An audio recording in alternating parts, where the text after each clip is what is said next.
It's the call that all sons fear. Yeah, it's...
Good evening, everyone. Welcome to the first FPL BlackBox in this sort of international but not international FPL Cup break before the winter break, before the AFCON and Asia Cup. It's a weird part of the season, isn't it, Mark? How you doing? I'm all right. I'm pretty exhausted after the crush of the Christmas festive, whatever you want to call it, period, where all those game weeks very close together. So I'm quite thankful for the FA Cup, Carabao Cup and all that shenanigans now, so we can kind of take our time. Because that was it's always intense at Christmas, isn't it? It's been really intense. There's been a lot of football and I've really enjoyed it, but at the same time it's kind of nice to have a bit of time to kind of take stock and plan a little bit. But prices are going up already. Players are going down. Bowen's gone up last night. We can't think too long. We've got to maybe be decisive like you've been all this season. I wanted to talk about it because basically I think there are two. I think FPL managers are split into two groups at this point. There were the groups that got twitchy immediately and went to make moves straight after game week 20. And that would be, Salah was going down, Bowen was going up almost immediately, weren't they? And so I had to decide, and I'm sure many of you out there did as well, what am I going to be? Am I going to be in this group that goes now? And which you have been all season.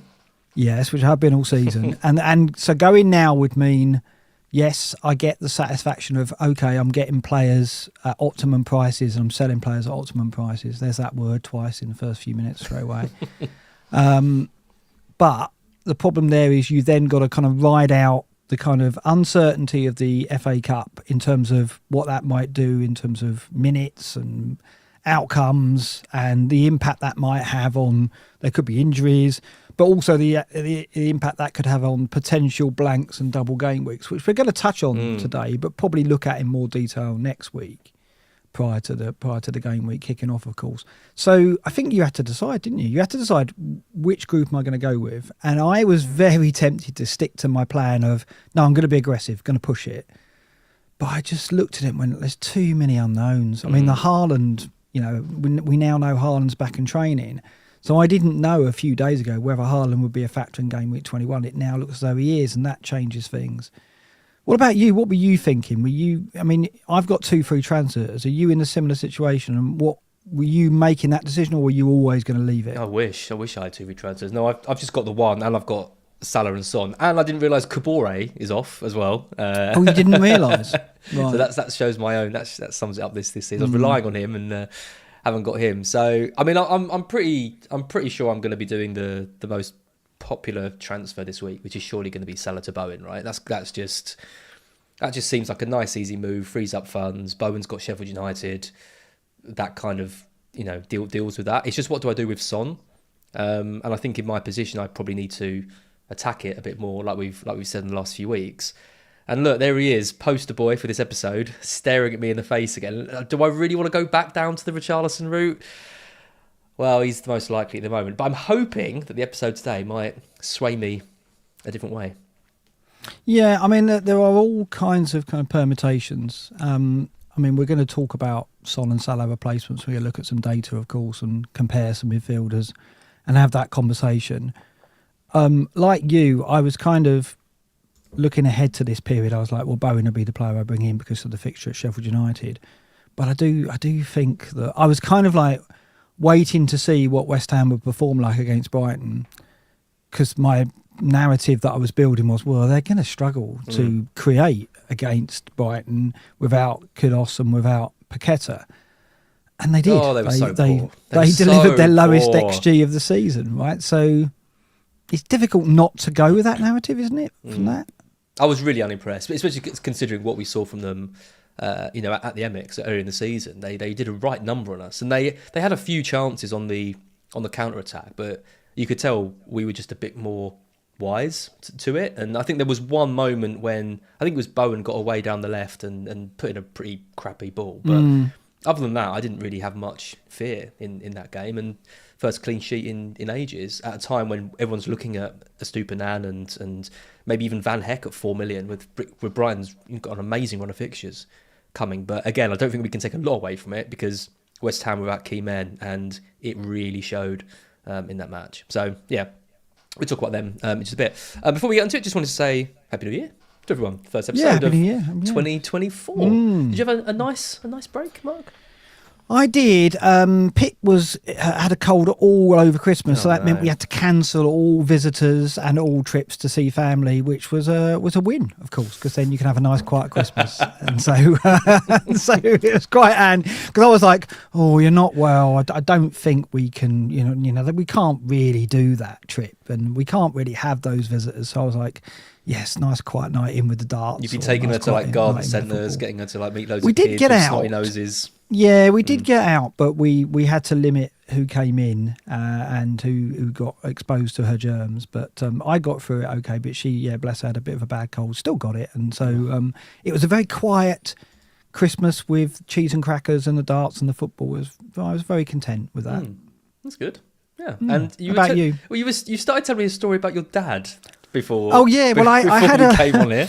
I had a nap before the episode because I was feeling a bit tired after work, so I thought I'll just have a cheeky 40 winks, and I was woken by the call that no son wants from their parents, which is, our tablet's broken. Like it's either the computer's broken or the, I thought you meant like a pill. No, like, oh God. No. So basically, it's one of those technology calls from your parents. Now, with someone in their, around my generation, you can solve that by just sending them a new one, right? So if they've got broken technology, normally you can just go, I'll just get you a new one, send it to you, Amazon, gift wrap it, there you go. Well, if it's done. You, it's like, I'll get you the Android AP7 processor. Yeah, well, I'd want top of the range.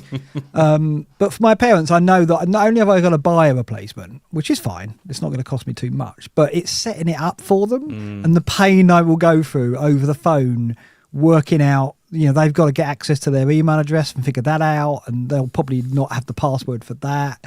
And I don't know. There'll be all kinds of technical difficulties, which obviously viewers of this show will be used to. But to 2024. Not tonight. New year, new start, new us. But I know that, the world of pain that awaits me now, I've got to replace some technology with my parents and try remotely to set it up for them. Yeah, it's not good, is it? Not good. Yeah. Do you have that with your mum and dad, technology? What are they like with it? Well, my dad had a bit of a success actually on Boxing Day. He for the first time successfully plugged the HDMI cable from the laptop into the TV and got BT Sport or TNT Sport, whatever it's called, working from that. So were you there, or did you guide him? I was there watching him, and he he was doing a couple of weird things, but in the end came to the right conclusion. So yeah, very impressive. Is he happy with that? Was he? Well, yeah, I think he's just going to dine out on that for probably probably the did next couple of years. Did he want to tune in to Trippier's latest appearance? Oh God, I think we have to release as a kind of like Godfather. I haven't heard it yet. I haven't heard it. I record. My dad doesn't even know if he's listening. But when my dad was ranting about Trippier, I thought, I'll just stick the voice recorder on. Oh, so you did it covertly? Yeah. He doesn't know. He doesn't know. And there's a brilliant moment when he's like, I would have loved to play against Trippier. I would have had him inside out, turned him inside out. So yeah, I'll have to get that. I'll have to get that voice. There's some absolute gold in there. And he was right. He was awful again.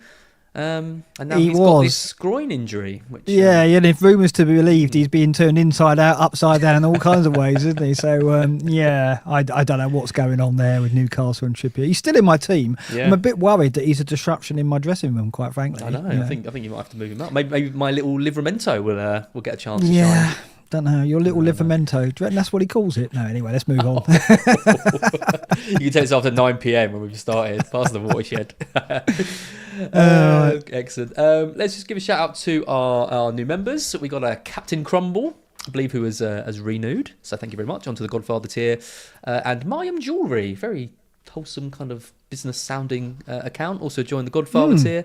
If you're not aware, we've got a couple of YouTube memberships up for grabs, mostly just to kind of support the channel if you fancy doing that. But on the top tier, on the Godfather tier, you have access to a Discord channel, a predictions league. We're going to be arranging a meetup soon as well, probably somewhere in London. And yeah, you get to chat with a few other people involved in that too. So yeah, get involved if you have the means to and fancy it. Why not? Doing text support. My mum lives 8,000 miles away. 8,000 miles away, right? Okay, yeah. Distance isn't the factor; it's just understanding and coherence, basically. Also, trying to get that call set up to do the actual tech support is also a thing in itself. Yeah, because that'll be a Skype, and then you'll get Skype working or Zoom working. You can't do it. It's like screen sharing. You're joking. We're not even going to go there. No, actually, I have to give credit to my parents. They're actually all right with Skype now because of COVID. Right. We were doing that quite regularly. So yeah, fair play. They've got that. Let's take a look back at the game week, the most recent game week just gone, which was game week 20. Game week 20. So over the halfway period, I really did hope that my season would be in a slightly better place than it is now. But you gave me hope because you were 4 million at this stage last season. I couldn't believe it. I looked back and thought, I'll keep doing this to see when, how bad it was at this point. Thinking, approaching game week 21, surely I would have been like 1.5 million, maybe 2 million at worst. I was 4.1 million at this stage going into game week 21. I want to ask you, did you go really easy on me, or was I like, I don't know how I even got myself on camera talking about FPL at 4.1 million at game week 21? I mean, you were a bit of a stress ball because you had quite a lot of work stuff going on anyway, and I didn't really want to stick the knife in. Right. But also, I felt a bit sorry for you. It was really bad. Like, yeah, I mean, that is really... I mean, I'd forgotten how bad it got. I mean, because I wasn't doing great. I was like 1 million or just under 1 million, maybe. But yeah, it was... I didn't... I thought by now you'd started the climb up. No, so within the next couple of game weeks, I did halve my rank. I'll have to look back on what I did there. But to be 4.1 million in game week 21, so I came out of Christmas. And I think just after we got that free hit, didn't we? That wasn't called a wild card. It was effectively like a refresh that everyone got. And I think I got a red arrow because I think when I played it, I was like 3.7 million. I did the refresh, got a red arrow back down to 4.1. Imagine, so I was thinking to myself, there I was thinking the refresh is my way back into this, and my immediate game week after the refresh, I got a red arrow at 3.7 million. To all the people who probably forgot and just had the same team as they. I don't know how I kept my spirits up, and then obviously that refresh turned out to be a good one because then I halved my rank the next 2 game weeks, so it obviously did turn around. But yeah, so if you are out there and you are 4.1 million, firstly, apologies. It's not that embarrassing. It's probably our fault. It's fine, particularly this season. But there is hope. There is a chance to turn it round because the second half of the season, as we know, it's a special time, isn't it? It's a time for chips, double game weeks, Ben Crellin, all that stuff, the good stuff. Yeah. Well, that's what I'm hoping. I mean, I was really happy until the last couple of days. I bought in Foden and captained him. So obviously he got a really good return straight away. And what I really needed was kind of Salah to stay quiet ish, and then obviously he missed the penalty straight away, so I was kind of big smug look on my face, and then just ended up absolutely blitzing Newcastle with the highest XG ever recorded, I believe it was in the game. Did he get like 3 point something, or was it 2.9? No, sorry, Liverpool got the highest. Liverpool did, yeah. Liverpool got 7.9. Yeah. He got his highest personal XG in any given game. Yeah, and his was really high, and that was a bit annoying. But I mean, the biggest thing was, the goalkeeper situation just gets worse and worse because I've owned Martinez for 2 home games against Burnley and Sheffield United, got 3 points between them, and in that spell, Areola, who I sold, has got 24 points, I think 28. it is. 28, plus I took a hit to get rid of him. So I'm like I'm like nearly 30 points down in 3 weeks on a goalkeeper who hadn't got above 2 in about 8 weeks. It's just like the Pickford thing all over again. Luckily, I mean, basically, it's a continued trend, isn't it? We've seen before of goalkeepers coming good, and effectively, you have to just show patience, don't you? We should have showed patience with Pickford, and then Areola's reminded us we should have showed patience with him. I didn't do much better, but I got Dubravka, who got the pen save against Liverpool, of course, but it has been, and we've said it now, we started the season saying, well, we're going to look at goalkeepers. We just skirt around it largely. But it actually has been a position that's really hurt both of us. And if you look at the difference in points, had we played things correctly and kept Pickford and then moved to Areola at the right time and held on to him, it's probably probably in the region of 50 to 60 point swing. I mean, I would never in a million years, though, have expected Areola to have got 30 points against Manchester United, Arsenal and Brighton. Just not in a million years. Not after he'd got, he'd been considered against Palace, Burnley, Forest, Brentford, Everton. That was the run of games we all got him in for. 1s and 2s across the board. And then those 3 games.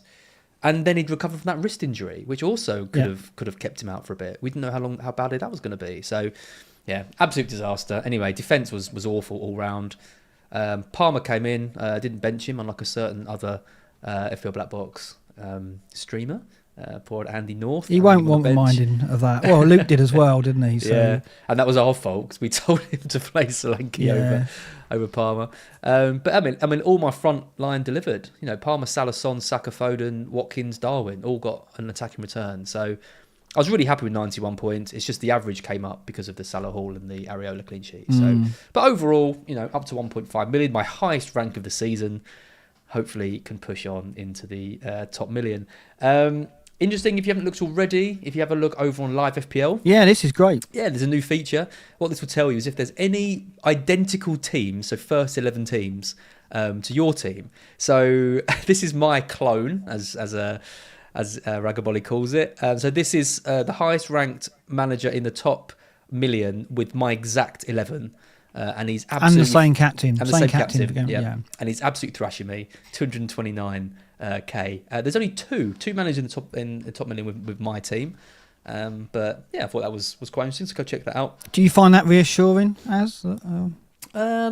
I don't really know how I feel about it. I'm glad there's not like 100, but then yeah, I'd be worried if there was because I'm doing terribly. So well, have you seen some managers on Twitter have done this and they've got like 3,500 managers in the top million who have got the same team?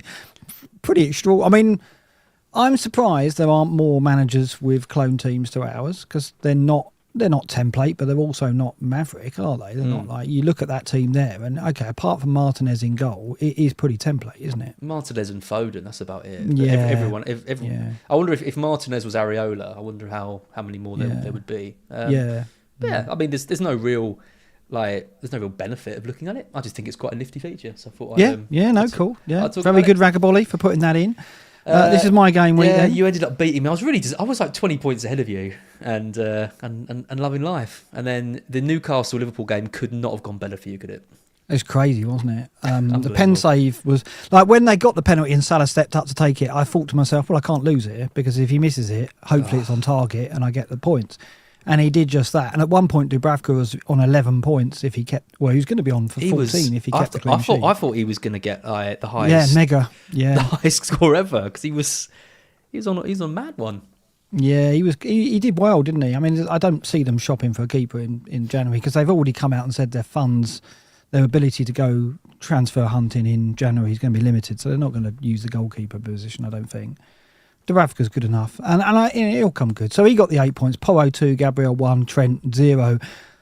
That defence, big at the back. There you go, delivers. Son 9, Bailey 8, Salah the captain 32, Palmer 18, Saka 7, Solanke 2, Watkins 8. Darwin on the bench. I had to make the decision who to bench, and it was going to be, do I bench Palmer, Bailey, Solanke or Darwin? I got it wrong, but only by 3 points. I can say now that, at pre-deadline, I was looking at my team going, shall I do Darwin to Alvarez? Had I done Darwin to Alvarez, I probably would have captained Alvarez and I probably would have benched Palmer. Oh. So imagine that. I was close. I was thinking about doing it. I was like, well, I've got 2 free transfers. No, I didn't have 2 free transfers then, but I had it was a luxury transfer because I've had a decent 11, but I looked at it and think, am I worried about Alvarez at home to Sheffield United? Is he by far the best captain? How far away is he above Salah? And I just thought, no, the way Newcastle have shipped goals to Forest, obviously, on Boxing Day, what I saw there meant that, Salah, if he was against Burn, I didn't expect him to be, but he ended up against Burn to have a decent chance of coming in with some points. And obviously, I think that was probably Salah's best performance for a long time. Yeah. He was like a man possessed in the second half. Like, he was determined to get the hat-trick, and he was so frustrated that he didn't. So it did work out. I mean, he could have had. Obviously, if he scored the penalty, and if Darwin had put away some of the chances that Salah teed him up for, could have been massive. He could have had an absolute monster haul. Yeah. So it left me wondering what to do with him, and we're obviously going to talk about that later. But yeah, I'm happy. 95. That's my highest rank of the season as well. 58,000. I went into the Christmas at 76,000, came out 58. To actually come out with progress is good because it's very hard. I'm finding it very hard in the top 100k to actually make any gains. Because it's I know, small red, small greens. I know, I don't want to bleat, but it is when you get to the top 100k, which obviously you're destined to make it to the top 100k. You will see how difficult it is. You'll get there in game week 38 though, probably, so it'll be fine. I'd have got like I did. Yeah, I'd have got about 110 points to catch up on you. It'd be fine. Yeah, but it would have been 20 points, I think, if my maths is right. If you'd done that Alvarez move, so that would have been nice, and obviously lost the free transfer as well. Solanke as well. Solanke blanking. He actually had a higher XGI than his hat trick against Forest. 9 shots, which I think maybe Haaland beat that at West Ham because I think he had a lot of shots in that game. But other than that, I think that's the highest return of shots in a single match this season. And a minus hit the post, minus big chance. BBS for all the chances missed. Yeah. As well. Which surprising. I mean, I was always banking on him to get something at Spurs. I thought, but in the end they did score, and of course Porro didn't keep a clean sheet. That's impossible, isn't it? There's no chance. I know that now. I've only owned Porro a couple of weeks, but I know that. I did the classic thing. I celebrated it. I was like, "Yay! My rank's really good with Porro's clean sheet." And that literally, it was. I'm not joking. As I clicked refresh, it just gone. Never do that. Never look at the BPS when you're hoping on a clean sheet, because it's almost like a curse, isn't it? If you do that, I'm sorry. I cursed it for all Porro owners. Out there. Your clone, you had 1 clone in the top million, I believe, and you're winning. No, I had 6, but this is the highest ranked one. 6, yeah. But this is the highest ranked manager. Charlie over here. I mean, if you look at the team, it is very template. But then I think, who can look at their team honestly and say it's not got high degrees of template at the moment? I mean, I've got Bailey. That's probably the thing that separates my team from others. But apart from that, that's it, isn't it? Well, who else is not template there? It is, isn't it? So, I mean, again, I think if that Bailey was Bowen, he'd probably have about 100 or 200. It's just one player. Yeah, probably. Yeah, interesting. Yeah. I mean, it is. I mean, it's nice that he's not above me, though. So that's fine. So. Yeah, he's 155k. For anyone listening. Great in the good. So this is. I mean, talk about clones. We had to double check this. This is why we were late, because we had to double check this. You and Zophar are tied at the top of the great and the good on the same amount of points, but you also had the same amount of points last week and got the same score this week. What, I mean, something's going on. And it's your favourite score. 1-2, 1-2. It's the Weghorst, isn't it? Yeah.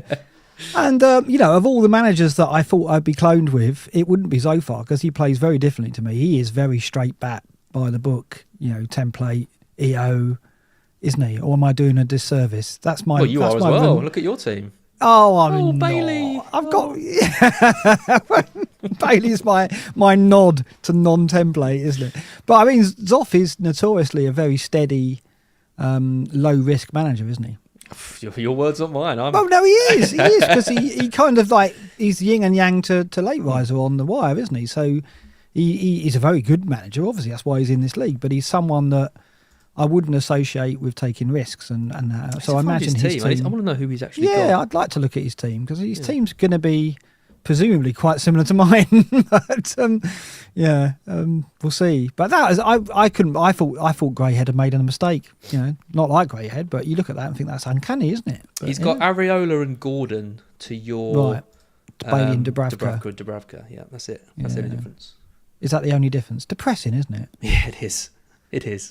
I mean, I don't know how anyone else is feeling, but I just think this is symptomatic of what I said earlier about very difficult once you get into the top 100k to make up ground. It's because of that. It's because really we're playing with one or two players different, really, in the main. And I guess one of the reasons why I've kind of left changing Son and Salah is the potential to go perhaps a little bit different with your choices of replacements.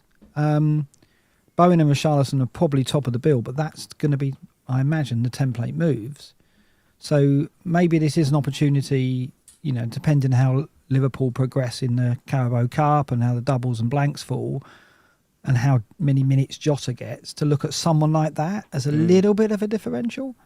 So that's one of the things I'm kind of clinging to and thinking about over this episode and probably the next one we do. Well, I liked this week because this week felt like there was a bit of change in thinking, because there was the Alvarez to Alvarez or not to Alvarez, and then there was the to Alvarez captain or not to Alvarez captain. And that's what caused the swing. Yeah, absolutely. Then I went for Foden, who I thought was going a bit under the radar, and that kind of came off. But then it meant I ignored Salah as captain, who then went crazy. I don't know. This week felt a bit more exciting. I felt alive for the first time in a while. This year.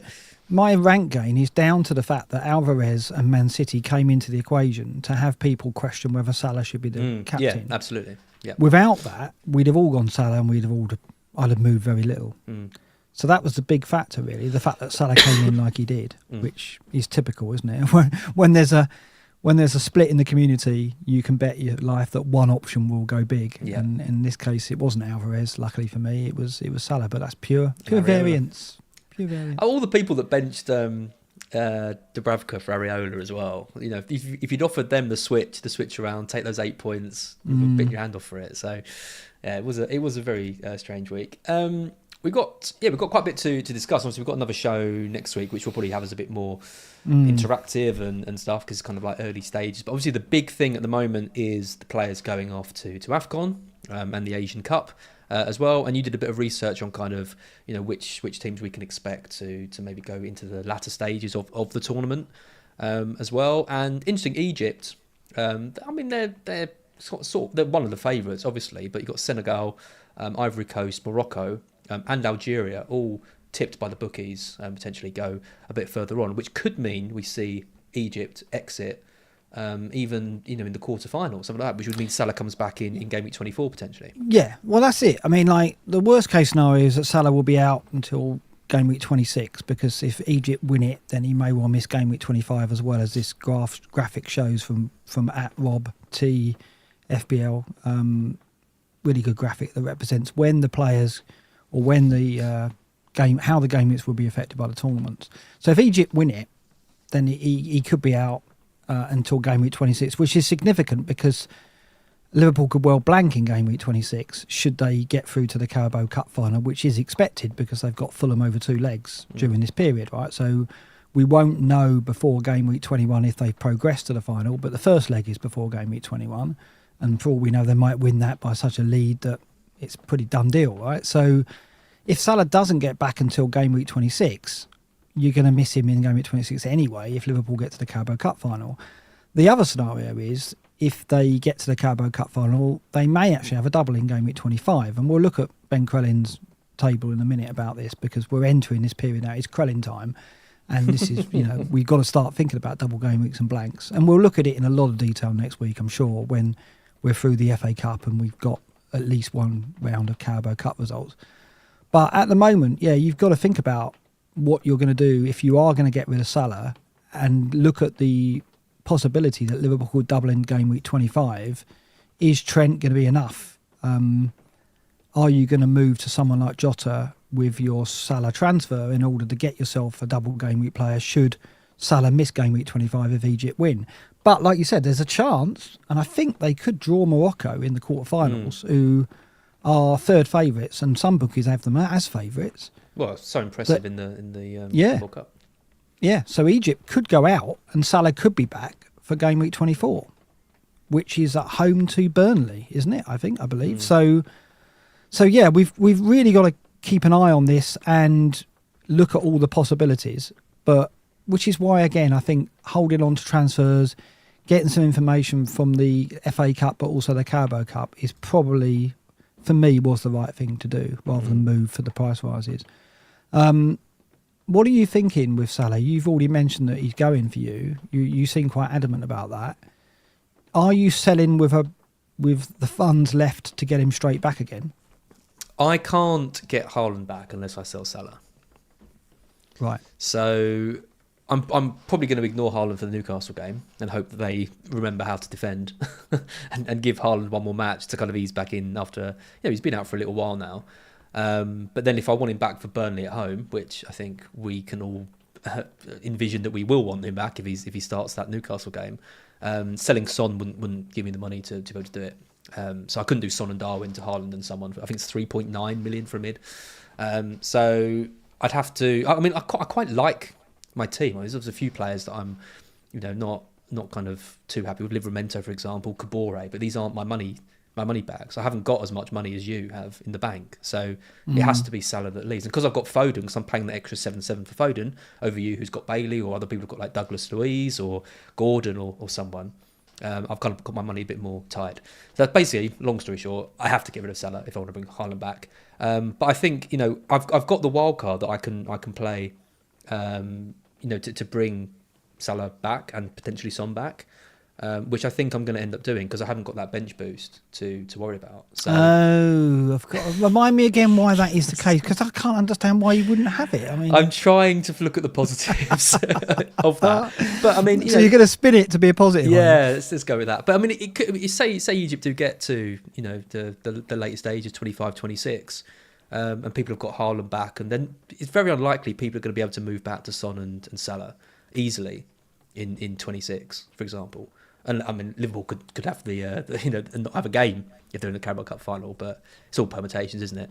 So anyway, yeah, I'm gonna sell Salah. So if you sell Salah and Liverpool have the double in 25, which is if they get through the Carabao Cup and they get through the FA Cup, the odds on that are over 50% of them having a double in 25, according to Ben Crellin, of course. Which is, if you don't know, is the man where you're going to hear a lot mentioned in every podcast and stream from this point on. So you wouldn't be panicked at the fact that you wouldn't have Salah for game week 25 then? Well, I could get him back, couldn't I? Because I could wildcard. You'd wildcard. I could bring right. him back. You would wildcard. If the only way I can get Salah back for a double game week in game week 25 is by wildcard, then I'd have to do it.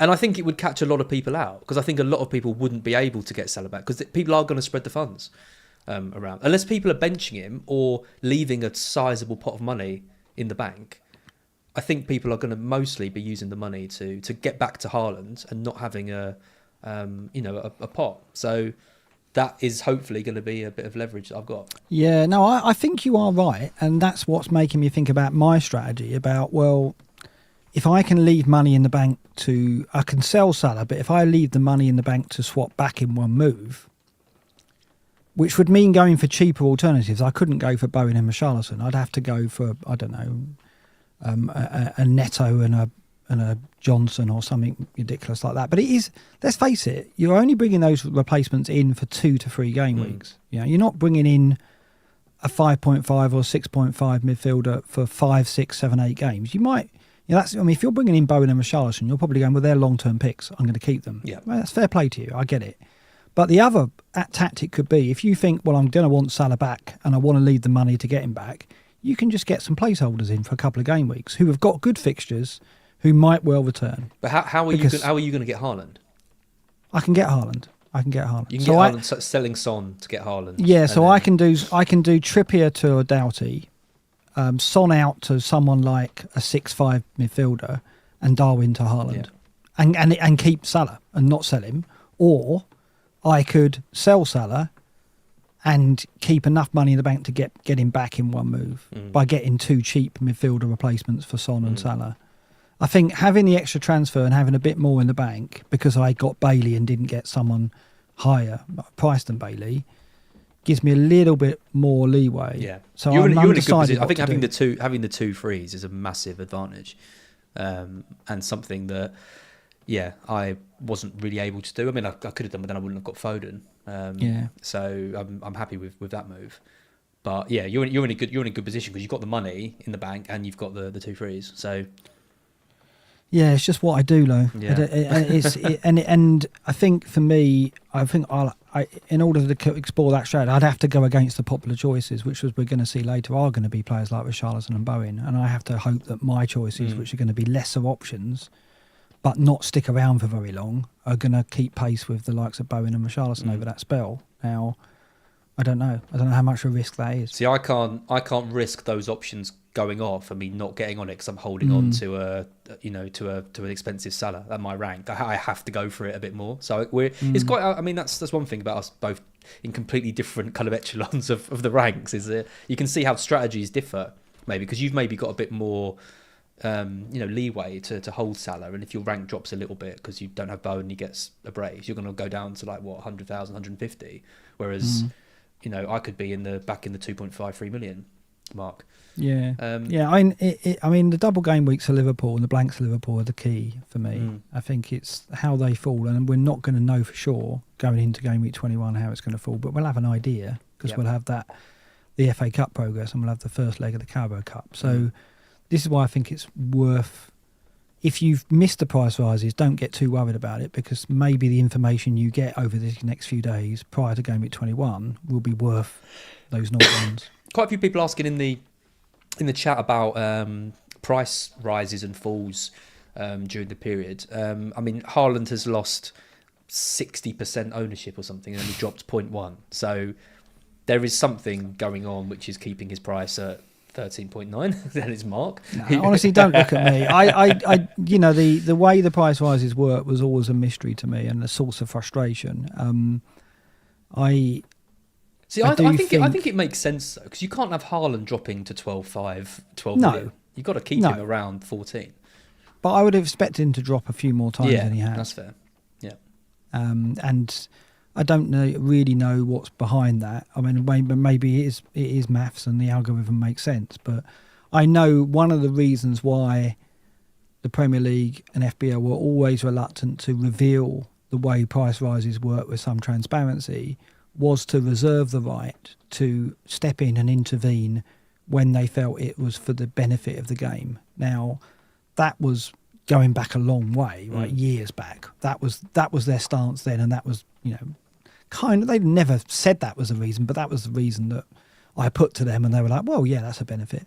So I don't know that they meddle in it, but it not having transparency in the way it works gives them the opportunity to go, we just slow that down a bit, or we're just, so that could be happening, but I don't know.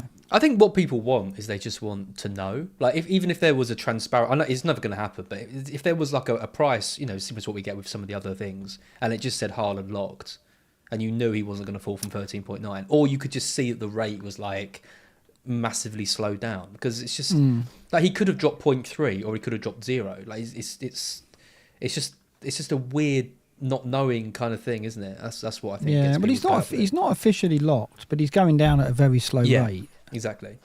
But it would be good to have a bit more transparency. But he's not going to go down now because people are actually getting him in, right? So and other Man City players in training like De Bruyne I'm seeing him in a few teams. Just before we move off this, I just wanted to mention Japan because they are the favourites to win the Asian Cup. The big names in that are Tomiyasu and Mitoma.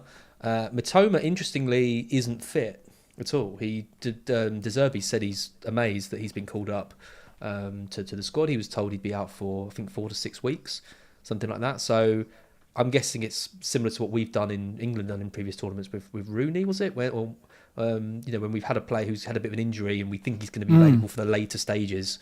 You take him anyway. And you take him anyway. So anyway, we're expecting Mitoma to probably be out for quite a while, whether it's through injury or at the tournament. South Korea are 5-1 as well. I'm expecting them to do quite well because I think with Son and the way Hwang's playing at the moment, they're going to be a massive threat to anyone. I think Son is more likely to go to the final than Salah, is my take. Yeah, Yeah, that's what I think as well. A few comments in the chat about the likes that we've got. 145 likes, 1,000 people watching. Do give us a like if you're enjoying Smash the like content so far. Smash that button. And subscribe if you're new here, as Andy would Very say. good. If you're new here. We haven't got... you need to do the... Can we get the robot voice later as well? No, not in that again. This is a table that you put together about the players that are missing across different teams and the kind of impact that they might have. Do you want to talk through some of this? Yeah, I just thought I'd list the players that, because obviously there's been some names dropping out of this as well, and there's been lists going around for a long time. I think this is pretty comprehensive and accurate. There might be one or two minor names that are incorrect, but I don't think so. I checked it against the flags as well. And I just thought I'd put some thoughts down for some of the key moves to see what you felt about that. For example, if you look at Tomiyasu out, then you've got to think that, if you're holding Zinchenko and White, they're assured of their start, which when Tomiyasu returned from injury, if there was not an international tournament, if I was holding Zinchenko and White, I'd be worried, right? But there's no need to be. So, they're assured of starts while Tomiyasu is away, but once he's back, they won't be. So that's going to be a consideration. Also, Brentford are significantly hit by that. I mean, Wissa, Godos and Onyeka are... Two of them are starters, and Onyeka can be a starter. And they've got Mbeumo out as well, who would normally be at the tournament. So Tony is going to be pushed into immediate starts.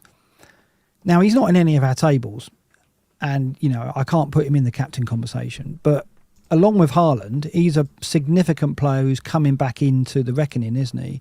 And with Wissa away, you've got to think he's got to go straight into the team against Forest in game week 21. 7.9. We know what he did last season. What's your thinking on Ivan Toney? 20 goals last season and 4 assists. So yeah, we know kind of what he's capable of. He was playing for a Brentford side who had a bit about them though, whereas at the moment they look... I mean, when you lose 3-1 to Palace, something's going to be not quite right. 4-1 to Wolves at home as well. They haven't won since they beat Luton in game week 14, but it's 1, 2, 3, 4, 5. It's 7 losses in 8 games for Brentford. So he's not coming into a side full of confidence, and he's. I was worried that with the price tag around him, 100 million to Arsenal, Chelsea, or Spurs, Brentford might want to wrap him up in cotton wool and then try and make sure they can get that money. But I don't think they can. I think they have to get him straight in the side and start getting points. Otherwise, they're going to be dragged into a relegation battle. But I think they are. They already are. He's just not someone that I'm considering at the moment. I want to see him. I want to see what his fitness is like. I want to see Brentford start to improve. I don't think the fixtures are amazing for him either, and I've just got other targets that I want to go for. So not for me at the moment, but a good pick when he's back. That is, I think that's all fair comment. I with Mbeumo, Tony excelled with Mbeumo alongside him.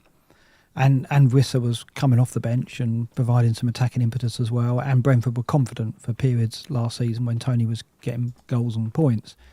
None of that is true in this period. So Tony's going to come back into a team that's stuttering. And as a Forest fan, I'm thinking I think we can go there and win. I mean, I know that we're losing 6 players, but we're not losing key players. Our defence is weakened, but our attack isn't weakened by the AFCON tournament in the same way that Brentford's is, because Wissa at the moment is probably their leading striker. So Tony's got to come in, and he's got to hit the ground running without his best foil there, which is Mbeumo. So I'm like you. I don't think that he's immediate on the radar at all. I mean, I've seen some people talk about not only getting him in but captaining him. I mean, he's appearing very high in some of the captain polls already. I know it is Forest, and we probably will concede, and he might well get something, but. No, I know he's been playing behind closed doors since September, but how match fit can he be at Premier League level to come straight back in and play 90 minutes and make an impact? He's also not that cheap. I mean, he's 7.9. No. So, at a time when we're losing Salah, we're losing Son, but a lot of us are using that money to go up to Haaland. Also, we've got so many options around the 6 million mark. Sam and I were doing the Scout Q&A earlier and just listing them off, and you've got someone like Gross with the Brighton fixtures. You've got Neto, who we're going to talk about in a bit. You've got Palmer, Douglas Luiz. You've got a Forest player. There's so many options, and it's like 8 million for Tony is a bit of an unknown. Could do really well, but it's just a bit too. Yeah, a bit too much. It's nice to have him back as an option. And later in the season, if he stays at Brentford, that's the other thing to worry about, is that they've come out and said 100 million we want, and it'll only be if we get a big offer that he goes. Well, of course they're going to say that because they're expecting to get an offer and it'll be a big one. So that's also a concern because the window's open. I can't see someone paying 100 million for him now in January. Can you? I think if you're Arsenal and you think he could win you the league, it's got to be a consideration, isn't it? Do you think he's that? Because again, as someone talking to Sam about, I think Tony would be an amazing signing for Spurs, particularly. I think he's kind of exactly what they need. Arsenal, is he that much of an upgrade on Jesus? He's a better player than Jesus. No, he's a better goal. He's a better goal scorer. He is, but is he £100 million? Well, goal scorers are worth that. Yeah. If you can get 20 goals in the Premier League, you're worth 50 million straight away, aren't you? I would say. So, unfortunately, with today's market, that sounds ridiculous, but yeah, what's Solanke worth? He's got to be worth 50 million, isn't he? Yeah, I mean, is Watkins? Is Tony Watkins 75 million? Is Tony a 20-goal a season striker every season? He's done it once. Well, in an Arsenal team, I'd think he is. Yeah, I think that's what they'd be buying. So, I think I'm expecting a bid to come in from somewhere. I mean, the press will invent one if there's not, because they'll want that speculation. But yeah, as an FPL asset, not for me. Let's work our way down the table. Matoma's absence with Adingra away as well. What will that do to Brighton? I mean, Pascal Gross is a player I've seen mentioned in a few conversations. But are you worried about what this does to Brighton's attacking output during this spell? Well, it was a great performance against Spurs. It was one of the most entertaining games I've seen us play, and I've seen quite a lot over the last few years. But I thought we were brilliant. Hinchelwood, Pedro caused problems kind of all day. And this is without Ferguson, who we all thought was arguably going to be our best option this week. He's not really getting a look in because he's out of form, and Welbeck's back amazingly, keeping him coming out the team. So. Yeah, I mean, that was really encouraging. The West Ham game, I think, showcased the issue in the sense that we were still creating chances, but they weren't always the best chances. And I never really felt like we were going to score in that game. It's a kind of a classic Brighton performance that I've seen plenty of times. And I don't know, I'm not too worried about being able to create some chances. It's just who's going to finish them off. I don't think João Pedro's clinical. Ferguson's our clinical striker, but as I said, he's out of form. Welbeck isn't probably going to get 15 goals for us this season. So, yeah, I don't know. I still think there's kind of question marks about it. But the fixtures are really, really nice. It's just who to get. I think you go Pedro or Gross if you're gonna back it. Yeah, so it wouldn't put you off Pascal Gross then. Yeah, I don't know. He had a couple of decent chances. I think he created a fairly decent XG in that match, 0.6 or something against Areola. And he's actually been quite unlucky not to register returns. But again, his chances created is really high. But who's gonna put the chances away? I think you go Pedro. I just think you go Pedro if you're going to pick one. He's playing a bit more wide because he's playing on the left, but he's got pens, so he's the one I pick. Okay. Salah's absence. We're presuming Darwin starts now. Jesus Christ. That guy. I mean, they've got options, haven't they? With Gakpo, Jota, Diaz is there as well. So he's not absolutely nailed on, but you would think he would start the 3 or 4 games while Salah's away. But that's not enough to make you hold him over Haaland, right? I take it. Big chances missed in the Premier League. I seen this graphic earlier. No surprise that Nunes has missed the most chances, the most big chances in the league. He's missed 18 of 21 big chances so far this season. I mean, 18 of those seem to come against Newcastle. It was painful watching that match. Haaland's missed 17, but then he's had 28, so he's taken 11 of them. Ollie Watkins is interesting as well. 13 big chances missed out of 16. So he hasn't exactly got that clinical thing. I mean, all the names on here are ones you'd probably not. So Ollie Watkins, Nicholas Jackson, Højlund, 9 out of 9 big chances missed as well. I'm just fed up with Darwin. I can't imagine how stressful it is for Klopp. I've said it before, watching Darwin miss these chances. He comes off, and what happens? Liverpool start scoring goals again. I wouldn't be surprised to see him miss the Bournemouth game. Yeah, I mean, Jota's the interesting one for me, and I think we want to see Liverpool in the FA Cup and Liverpool in the Carabao Cup to see how Jota comes through that for minutes.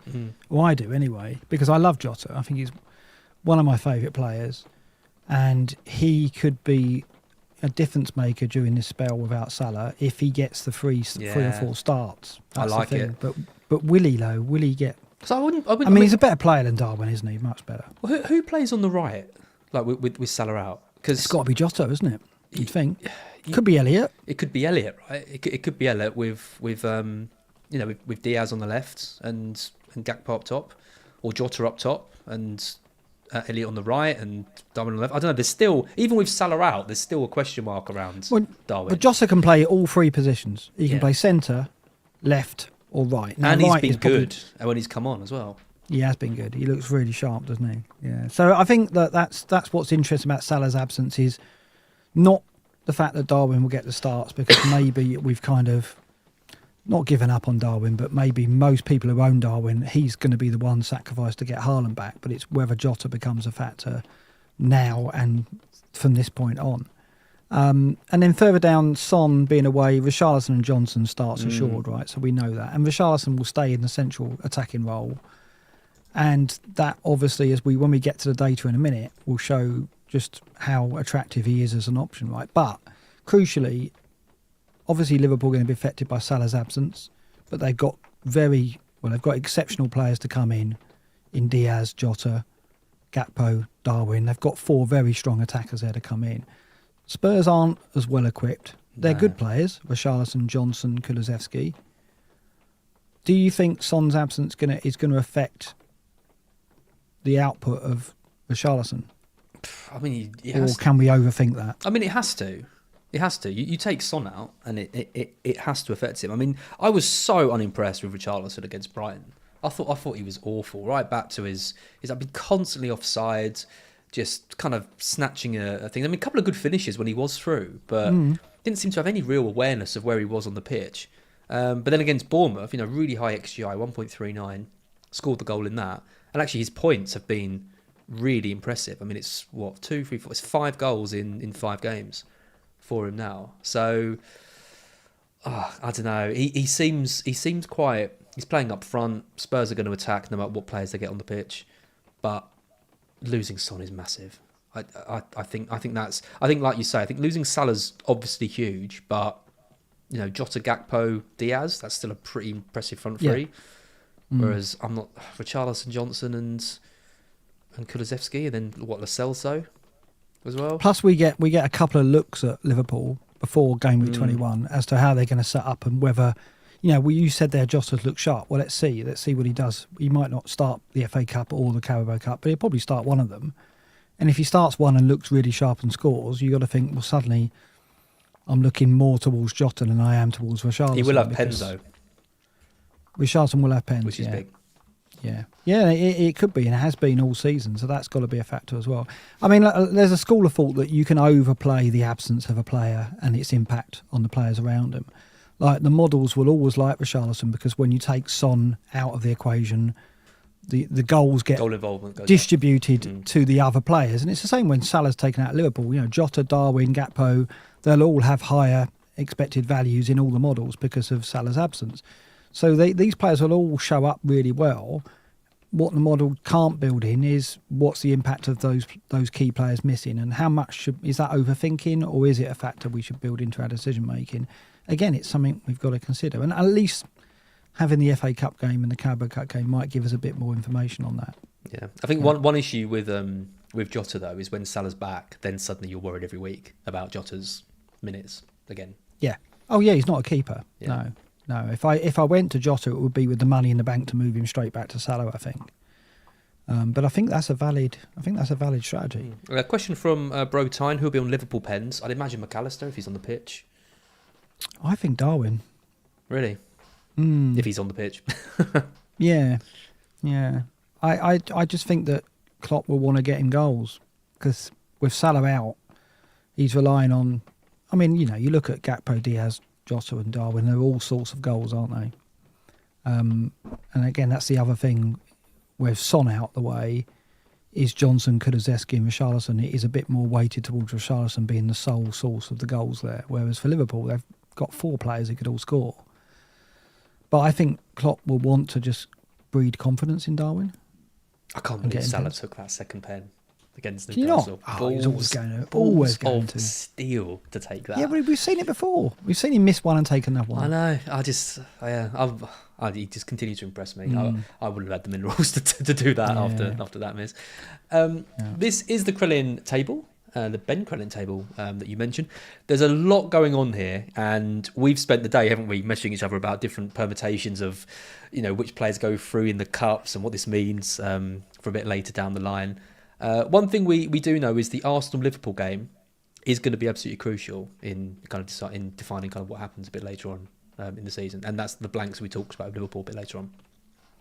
Yeah, it is, and the other thing to consider is that if you're going with Richarlison, you've got to consider that Spurs could have a blank in 26, because if Chelsea get through to the Carabao Cup final, they're playing Middlesbrough, so expected to, then the fixture with Tottenham in game week 26 will be postponed. So if you're getting Richarlison, you've got to have that, or if you got him, you've got to have that in your thinking. Because like I said at the top of the show, I think many managers who have going Bowen and Richarlison are going to them for the midterm. They're not just thinking, I'm going to get them, then I'm going to go straight back to Salah or straight back to Son. I think they're getting them because they look at them and think they're good players who I'd keep for a longer period. And that's valid. I think that's true.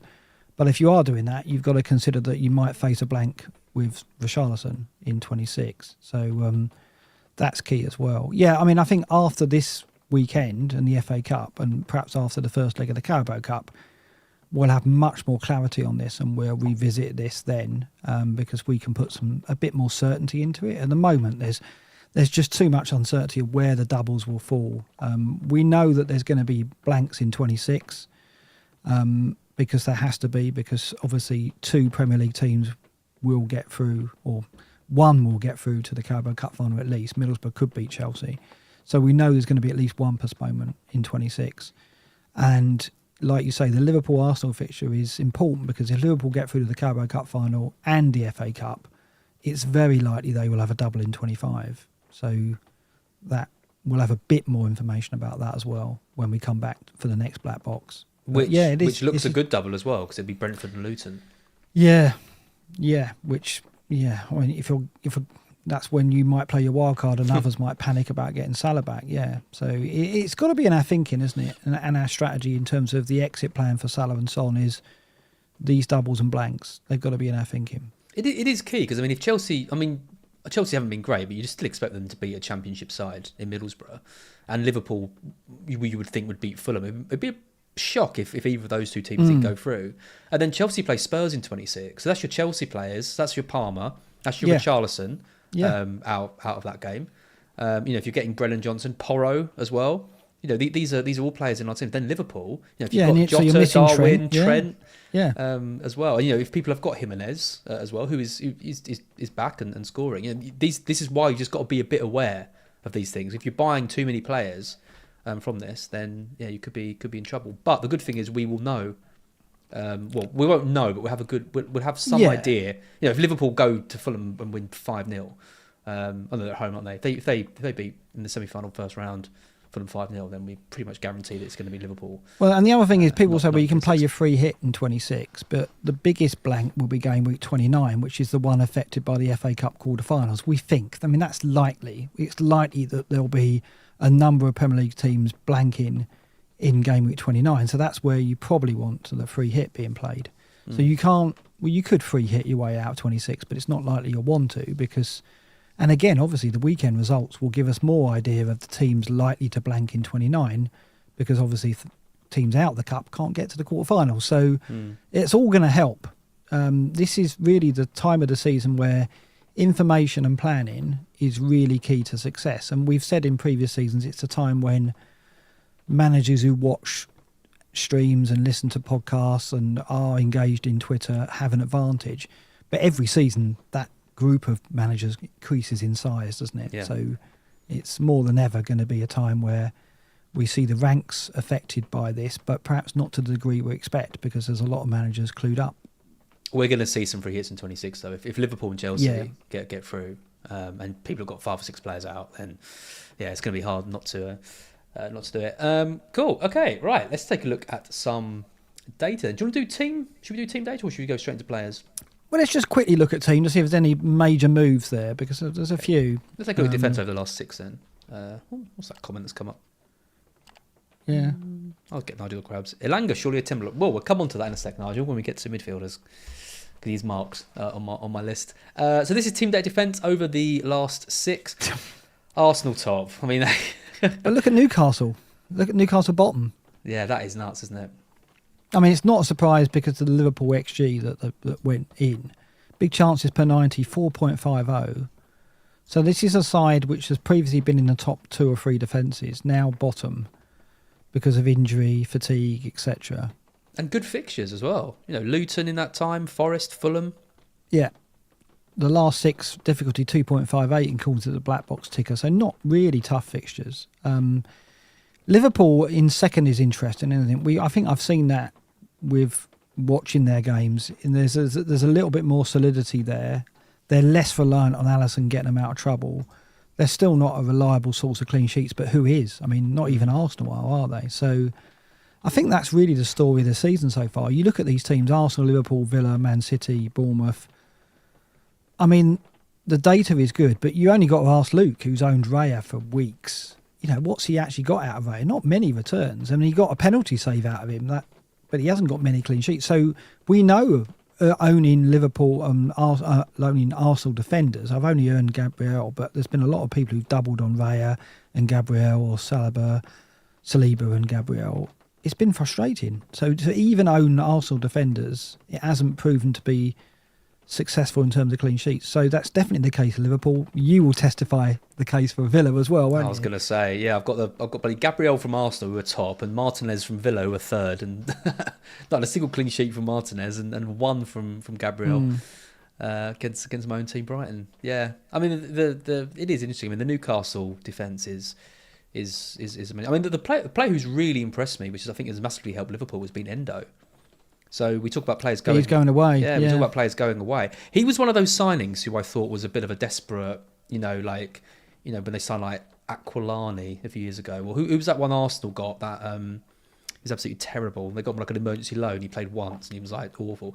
I didn't know much about Endo, but I think it was for a team that got relegated, was it, or something like that? And yeah, I didn't know much about him, but thought, oh, okay, they've got a German, player playing in Germany, just got relegated. He's not going to be a starter, but he started the last, I think, 6 games, something like that, or 5. Yeah, he's very industrious, isn't he? He is. He's a good player, very good. Surprised me a lot, and I think that helps. Having a player like that is what they needed as Fabinho left. What do you make of Newcastle, though? Because Kim Kallstrom, thank you, Mr. T. Yeah, very good. Yep. Yeah, a legend in Championship Manager, of course. Oh, he was terrible. Because Newcastle go to City in 21, then they got Villa in 22, so we're obviously not going to bank on clean sheets from any Newcastle defenders or Dubravka for those 2. But then they come out of that into Luton, Forest and Bournemouth, Arsenal, Wolves, Chelsea, Palace. It's not a bad run after that. And although I'm kind of thinking of selling Trippier, I've also got one eye on the Luton, Forest, Bournemouth games and thinking, at home they've been a different side defensively. Is it time to abandon ship on Newcastle, or do you think it's a blip, or what you're thinking defensively? If you're going to sell them, you sell them now, because like you say, that run from 23 is nice. I mean, it's just who do you get? Because I mean, you could go for Botman, who's scored a couple of goals now, and he's obviously cheap. But then you lose out on the attacking potential of players like Porro and Trent. I mean, maybe you go Gabriel to Botman, for example, and just accept, get someone a bit cheaper, and because Gabriel hasn't got a huge amount of attacking threat, like we said. Trippier is just a gamble to hold, isn't he? Because we don't know when he's going to come back. We don't know the nature of the injury. We don't even know whether it is an injury. We don't even know if he is back in the team, if he's going to keep giving away goals like he has done for the last 6 weeks. So I think he's a sell. He's a sell for me. And I think if you want to tap into the Newcastle fixtures, you go down to a Botman. Well, you've got Dubravka anyway, haven't you? So, I mean, if you're the double up seems a bit much. Yeah, I think you're right. And this is why I'm looking at Trippier and going, rather than losing Son and Salah this game week, it might be that I lose Son, Trippier and move Darwin to Haaland for a hit and keep Salah for one more week, and then go Jota to Salah or Salah to Jota and keep the money in the bank to go back to Salah, which is probably the strategy I'm going to go with. depending on how Jota performs. But I think Trippier's going to go for me this week. Yeah. It's a shame because I thought he was a season keeper, but the nature of the rumours, where's he at mentally? He clearly is something wrong with his form. And I think leaving him out at Anfield was protecting him really, as well as an injury. I'm sure there was an injury at play, but I think also he was overdue getting a rest, wasn't he, as well, and being taken out of the firing line. And the data just backs it up. I mean, are they going to keep clean sheets even at home games? Look what Chris Wood did to them. Yeah, the trouble with Trippier is Livramento comes in, and we'll see from his attacking stats, they're rubbish. Like he's just not. He has got not anywhere near the same attacking verve that Trippier has. So the contribution Trippier makes to the attacks is so vital for the way Newcastle play, and the leadership qualities he's got at the back as well when he's on form. Yeah, and he was in incredible form, and I caught that, but I think I've held on to him too long now. So I think he needs to be the mate weight in my moves. So okay, let's move on to attack. Looking at attack over the last 6, we've got Liverpool at the top of this as well, and Spurs too. Without Maddison, I think is good, because there was a point when we were starting to worry a bit about with all the injuries they had and issues, but they've done well over the last 6. Arsenal in 3rd, and Chelsea in 4th, finally starting to score some goals as well. Madueke caused Luton a lot of problems in that match. I was impressed with him. Interesting to see what they do if he gets more minutes. But my God, I mean, Luton should have got a draw in that game. I thought they were going to do it. I really did. I mean, I talked about going Trippier to Doughty, and Doughty I think is going up tonight. I don't think I'll make the move tonight, but I think he's a player that I want. If I'm going to move to a 4-5 defender, and he's going to be a 4th or 5th defender for me, because I'm not going to play him every week. Doughty fits the bill perfectly, because if you have to call on him against any opposition, you think, well, he could get me an assist. And he could get me bonus because of the number of chances he creates. I'm so annoyed with myself, because when I wildcarded back in game week 6 or 7, I was between Doughty and Kabore. And Doughty just didn't have the minutes. I think he was coming off the bench. It looked like he was going to nail down the place, but I spoke to Ash Mepil Juice about it, and he was like, yeah, he looks brilliant, but can't say for sure because there's Bell there who can play there and other players.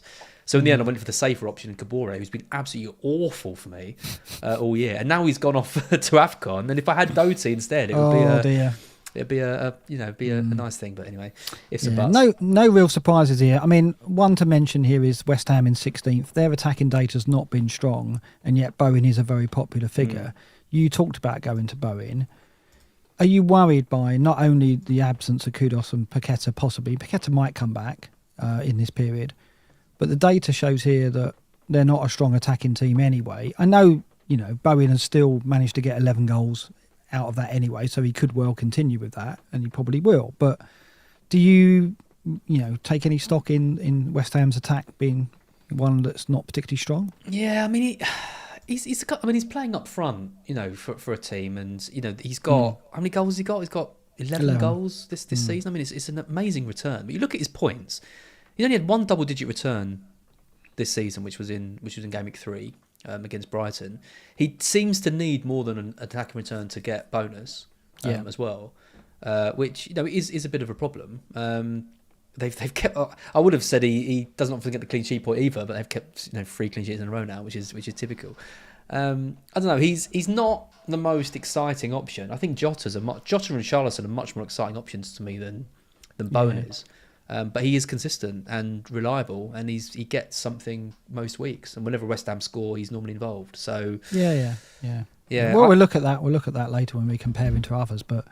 I mean, I just think it's worth mentioning for West Ham. I mean, Sheffield United, that's the big draw, isn't it? You get him this week, and you've got that.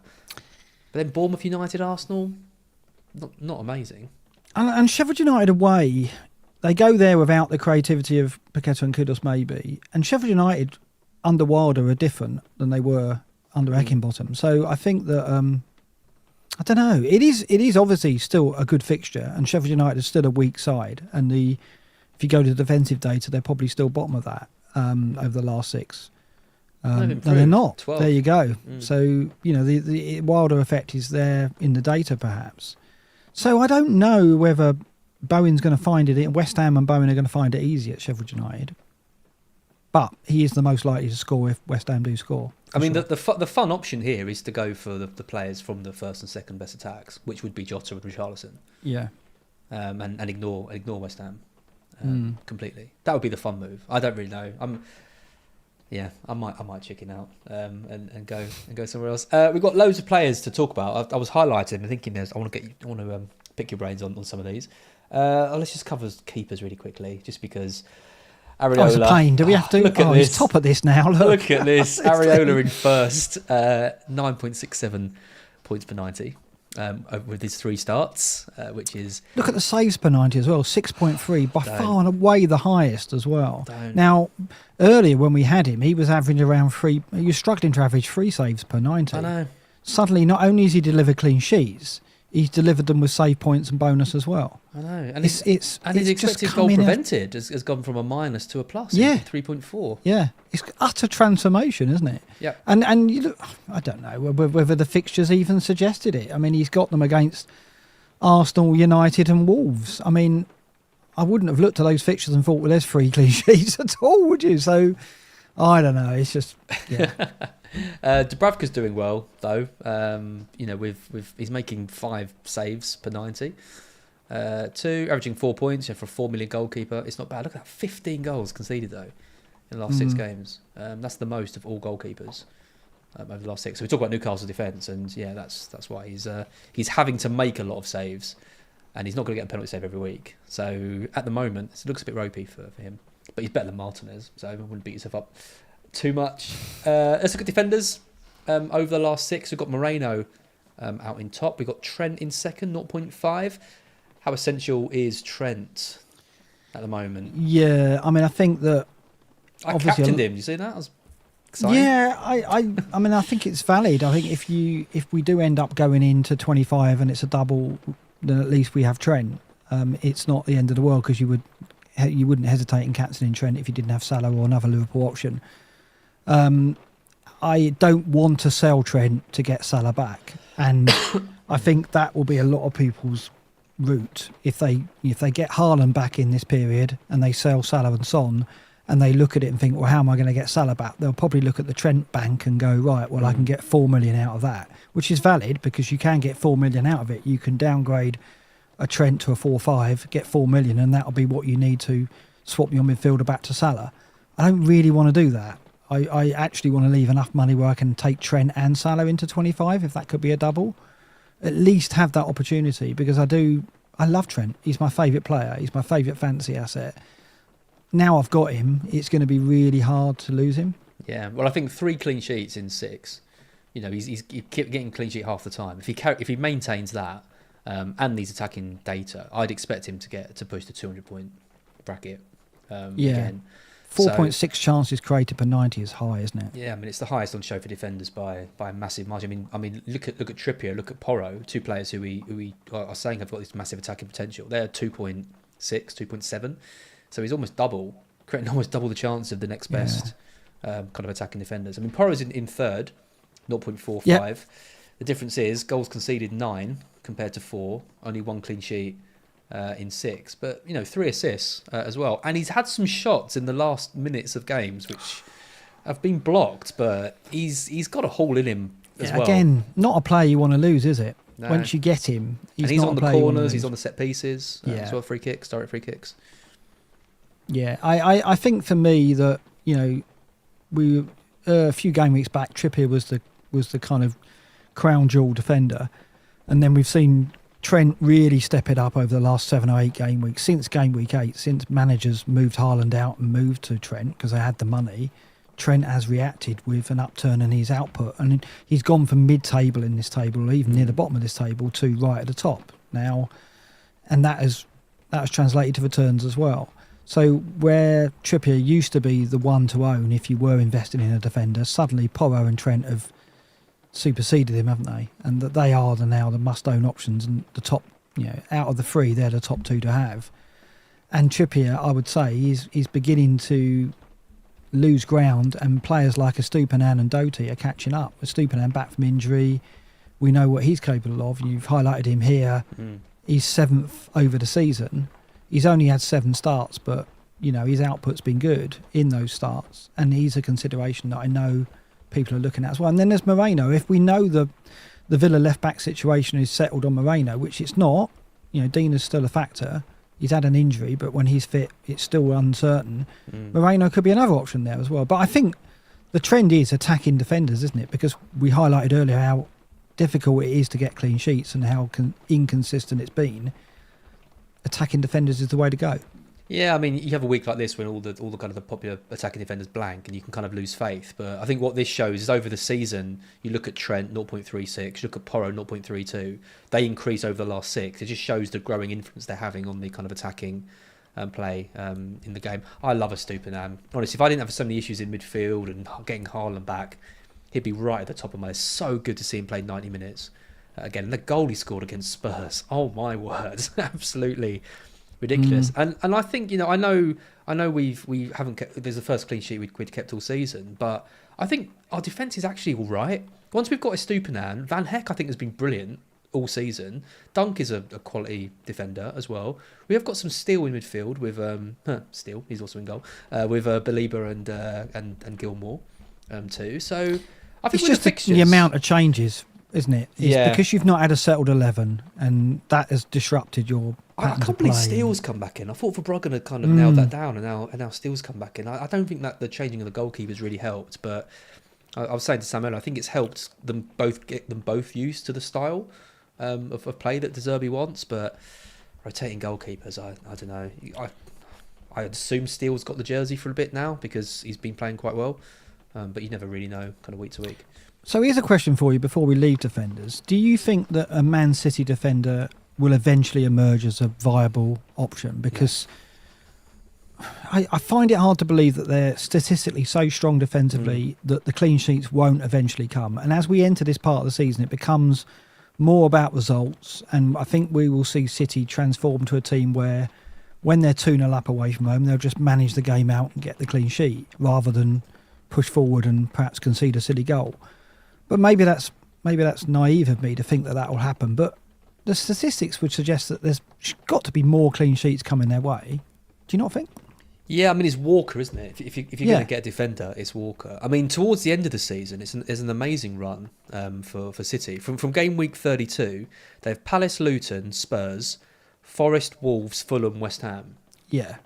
That is a sea of green fixtures. Plus, we know they've got a double which could drop into this period as well. So, like Liverpool, they could double in 25 or somewhere in this period because they had the World Club Championship postponement, of course, against Brentford. So that game's going to drop in at some point soon, we think, as well. So a City defender, although I've said, Trent, Porro, Doty, Stupinan, a City defender's got to be in our thinking as well. One clean sheet in 9. I know, it's a crazy run. Yeah. It is. Yeah, at the moment, I'm still favouring the more attacking defenders. Walker's just got 1 assist, for example, all year. But I think towards the end of the season, we might start considering it. But we do have a City defender who plays week in, week out. We do, which we haven't had for years. And no one goes there. And if you do go there because you think it's too good to be true, he's been rubbish. Very strange. Just before we move on, I just want to point out some of the other players a bit further down the list. So Van Heck, I mentioned, is 31st. I just want to mention him because he's 4 million. He's been brilliant this season. I'm so impressed with him. He's really stepped up. He was on loan in the Championship last year, and he's been absolutely amazing ever since he's come into the side. So if you're looking for a really cheap defender with the fixtures Brighton have got, I really like him. I wanted to point out the 2 Arsenal centre-backs, Gabriel and Saliba, as well, because it just shows there's no attacking threat there. I know Gabriel scored the goal, but Gabriel's done in 42nd, Saliba's in 54th. So you're really reliant on those clean sheets from Arsenal, which just aren't really coming. Too, and then I had to call out Livramento because I've got him. I'm hoping for a spell of away from the team for Trippier, so I might get some starts from him. But down in 53rd, 0.07 XG on penny per 90. Again, reliant on clean sheets, and they're not coming either. So if you've got those players, then you might be looking at the exit door. Yeah, I mean, in terms of Van Heck, I still prefer Branthwaite because I look at Everton's fixtures and go, I'm not going to be playing Branthwaite for many games, but they do have good home games to come where I might consider playing him. Palace at home, West Ham at home, Burnley at home, Forest at home, Brentford at home, Sheffield United at home. They're all opponents at Goodison where they could pull a clean sheet off, where when you need to play your 4 million defender, and plus Branthwaite's 28th in his table, so offers that little bit more. And we know what Sean Dyche is like at the end of the season. It's going to be grind out the 1-0s, isn't it? So I still prefer Branthwaite as my 4 million around that bracket. But I know Van Heck is a great player, but not the better FPL asset for me. No, it's just if you're desperate for money. If you need a 0-1. You need 0-1, exactly. Midfielders then, let's take a look at these over the last 6. So here we have Richarlison top over the last 6. Obviously the points have been really good, 5 goals in 5 starts. Great return for him. XGI non-penalty of 0.89. If he could stay on the side, he would have had another few as well, because he should have put at least one of those away against us. But that's the highest of all midfielders. Salah's second, 0.85. Sterling into 0.76, but only 3 starts in that. Palmer's looking good as well, 0.76.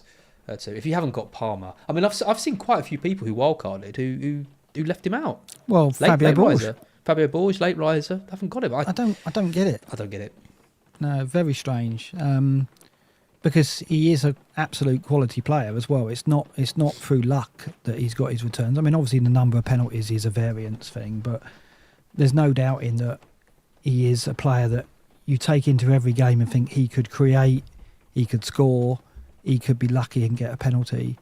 He's got those routes to points, and he is Chelsea's top attacker. He's their route to goal very often. If he's not providing the assist, he's the trigger point for the goal and the assisting the assister. So he's just in the centre of everything, and he starts. He's got to start for Chelsea. Despite Nkunku back, he's going to start games. So I think he's got to still be a must-own, and he is a player, even when I wildcard, I don't see me getting rid of him. The argument for Richarlison is strong, looking at this, isn't it? Can you argue against it? I mean, the only argument against him is when you see him play. and the fact that Son's missing. I guess. Yeah. I don't know. And you look at Spurs' attacking data as well, and I just think, and it doesn't matter how many injuries they get. It doesn't matter who's in, who's out. Postecoglou is going to get him playing the same way on the front foot. He's going to get chances as well, and I'm just so disappointed that we just didn't see any of this from when we owned him at the start of the season, because it's what we thought would happen. We thought he'd get chance. We thought he'd be at the centre of things. And now he is. Now, I don't. Well, he wasn't fit, was he? No. Well, this is it. I don't want to be. And we didn't know that. We didn't know that for sure. But one thing that is interesting with him is his touches in the box per 90 is actually quite low for the striker. Of the team. Kulusevski's had more, for example, in the starts. He doesn't get involved though, does he, in the build-up? No. I mean, look, there's players here you wouldn't expect. Odegaard's had more, 7.5. Saka, nearly 10 as well. So he's having nearly half the number of touches in the box as Saka. Well, look at it. Like his shot in the box is 3.6. So of the 5.5 touches, 3.6 are resulting in shots. So you can see that really he's just living in the box, waiting for the opportunities, and that's his touches, right? That's his contribution. I mean, it's what you want, though, isn't it? Do they have great crosses of the ball, though? Do they have great passes of the ball? They don't have the Odegaard. Kulusevski and Johnson and Lo Celso, and if Maddison's back, yes, they have. They've got a supply there. I think it's not as good as Son. I don't think any of those players are as good creatively as Son. Maddison would be if he was fit, but we don't think he's back yet. The fixture-wise, you look at it, it's United away in 21. It's a strange fixture, that, isn't it? Because you don't know what brand of United you're going to get in that game. They're not confident, they're not playing well. So you'd expect Spurs to score and cause them problems. Brentford at home are in bad way, and they're missing key players for AFCON. Everton away, not been strong at Goodison Park this season either, and it's for Richarlison's old club, so he'll have beef. Red card incoming. and then it's Brighton at home, who have just kept their first clean sheet of the season. So you look at those 4 fixtures and think, and then it's Wolves at home. I can't really build a case for not getting him, or at least getting a Spurs attacker if you're not getting him. I think we want a Spurs attacker. I just think that, given all we've seen today from the stats, from the style of play from Postecoglou all season, I just think they're still going to create. I would be surprised. I'm surprised when Spurs don't score in a game. And maybe the models are right. Maybe the fact there are less players to put in, the fact he's on penalties as well, the fact he's going to be the centre of a lot of the passing and the play does boost him. So I'm almost certainly going to get Richarlison this week. I think I've kind of swayed now from what I said at the start, where now Bowen's maybe the one that fluctuating on. But I think and he's still a bit of a differential, Richarlison, as well. I think his ownership is around 13%. I think I saw earlier. Let me just double check that, make sure I'm not lying. Even lower than that, 7%. Really low. So yeah, maybe I'm calling back to him. Maybe he's the one that can ironically turn my season around. Other players I've highlighted here, Odegaard and Martinelli, 13th and 15th. If we look at them kind of over the season, Odegaard's down in 44th, for example. Martinelli's even lower than that. So we are seeing an upturn in kind of the attacking data for them. But then Arsenal go and lose to bloody Fulham and West Ham. What did they draw with West Ham? No, they drew one, lost one? I can't remember. Did they lose both? They lost to West Ham, lost to Fulham. Bloody hell. That is ridiculous, isn't it? And they were really poor in both games as well. So, yeah. The other player we've seen a big upturn in form for has been Garnacho, who was 41st over the season, but now climbs to 10th. To 10th. His data's been strong. Yeah. I saw him in the flesh. I went to the Forest United game. He didn't impress me that much in that game. He got very frustrated, as did a lot of the United players, very quickly. And we did a decent job in shutting down his risk, his danger. But there's no doubt there's talent there. He's just what you'd expect of a young player. He's going to be inconsistent. He's going to be raw. He's going to miss chances. But the data's really, really strong. Yeah, look at that. Shot in the box 3.4, shot per 90 4.3, in the top 10 for both. And he's having, in terms of the midfielders, only Salah's had more shots per 90 over the last 6 game weeks. So I think his data's been consistently strong, though, without returns. But the 2 goals that he got in the game against Villa changed that, and obviously there was output. Is that going to continue? I don't know. I mean, he's a bargain, isn't he? 4.8. That's what's tempting. Look at him compared to Fernandes. Fernandes down in 61st of midfielders over the last 6, 0.29. Yeah, it's interesting as well. Like if you look at models, you can rate my team or FPL review. Fernandes is kind of up there in terms of recommendations for players to get in for this period because of what he's done. Yeah, what he's done in previous seasons. Right, he's going to be a strong contender in terms of the models because they look at long term, and there's no question long term Bruno's been fantastic, but I don't see many people. I don't see many analytics FC people getting Bruno in, despite what the models say. Maybe I'm wrong. Maybe they will, but I don't see it. I just don't see United, other than taking a risk on Garnacho, being a source for us during this period. There was a thread on Twitter the other day where it was like, I'm going to analyse the Man United options to replace Son and Salah, and like someone replies with, "Is this a joke? Are we actually going to look at the likes of Rashford and maybe it will turn out that they do hit a purple patch and suddenly they do return, but it's possible they're quality players, but there's no question, other than Garnacho, the heads are down, aren't they? I mean, one assist, one attacking return in 7 games for Fernandes, and over the season, 3 goals, 3 assists. That is absolutely appalling for a player of his ability. Like that, you would think Fernandes even in an awful team. But it's the goal output of United. It's not him. I know. It's the players around him not converting chances. Having said that, he's only creating he's 3.6. Yeah, so he is in the top 10 for chances created per 90. Yeah. I just thought that. I mean, because he was so popular at the start of the season, wasn't he? He was in everyone's team. You went. Well, everyone who didn't have Salah. Yeah, you went against him. I backed him. I sold him before that Forest game, which was his biggest haul of the season, and he's been rubbish apart from that. And the thing is, when Højlund came in, we were like, "Oh, this is going to unlock Bruno. This could be the thing that makes Bruno a factor." Not been the case, has it? Because 9 big chances missed. Yep. Højlund hasn't done it. No. So, and then 2 other players I want to mention are, one is a quick one, just on Buonanotte, for anyone who's thinking, he's nailed on with a dinger out. Yeah, he is. He's 88th in terms of non-penalty XG per 90. He's got a funny role in the team because he's not really trusted to be a winger because he hasn't got a huge amount of pace. So he kind of drifts in centrally. I don't think De Zerbi really knows what to do with him, but he's kind of plugging a hole. I don't think De Zerbi rates him, in all honesty. I think there was talk that he wanted to send him out on loan or even sell him in the summer, but he's kind of getting a bit of a run on the side. But I wouldn't go anywhere near him because I could see him being dropped and Lallana playing on the right or something instead of him. So I wouldn't go for him. What about Elanga? I've been really impressed with him. Yeah, I mean, brilliant. I think brilliant's a big bit of a stretch. I think he's been a handful. His output has been excellent. I mean, like his goal involvements, I think he's got 10 goal involvements, which there was a tweet the other day about players 21 or younger who goal involvements across the top 5 leagues in Europe. Palmer was second and Elanga was fifth with 10. So in terms of players 21 or younger, he's right up there with the best in Europe in terms of output. He's raw, a bit like Garnacho. He's very raw and he's going to be inconsistent and he's going to frustrate. But there's no doubt his pace is effective. And when you look at Nuno, we haven't talked about Nuno coming in. When you look at Nuno had Traore at Wolves.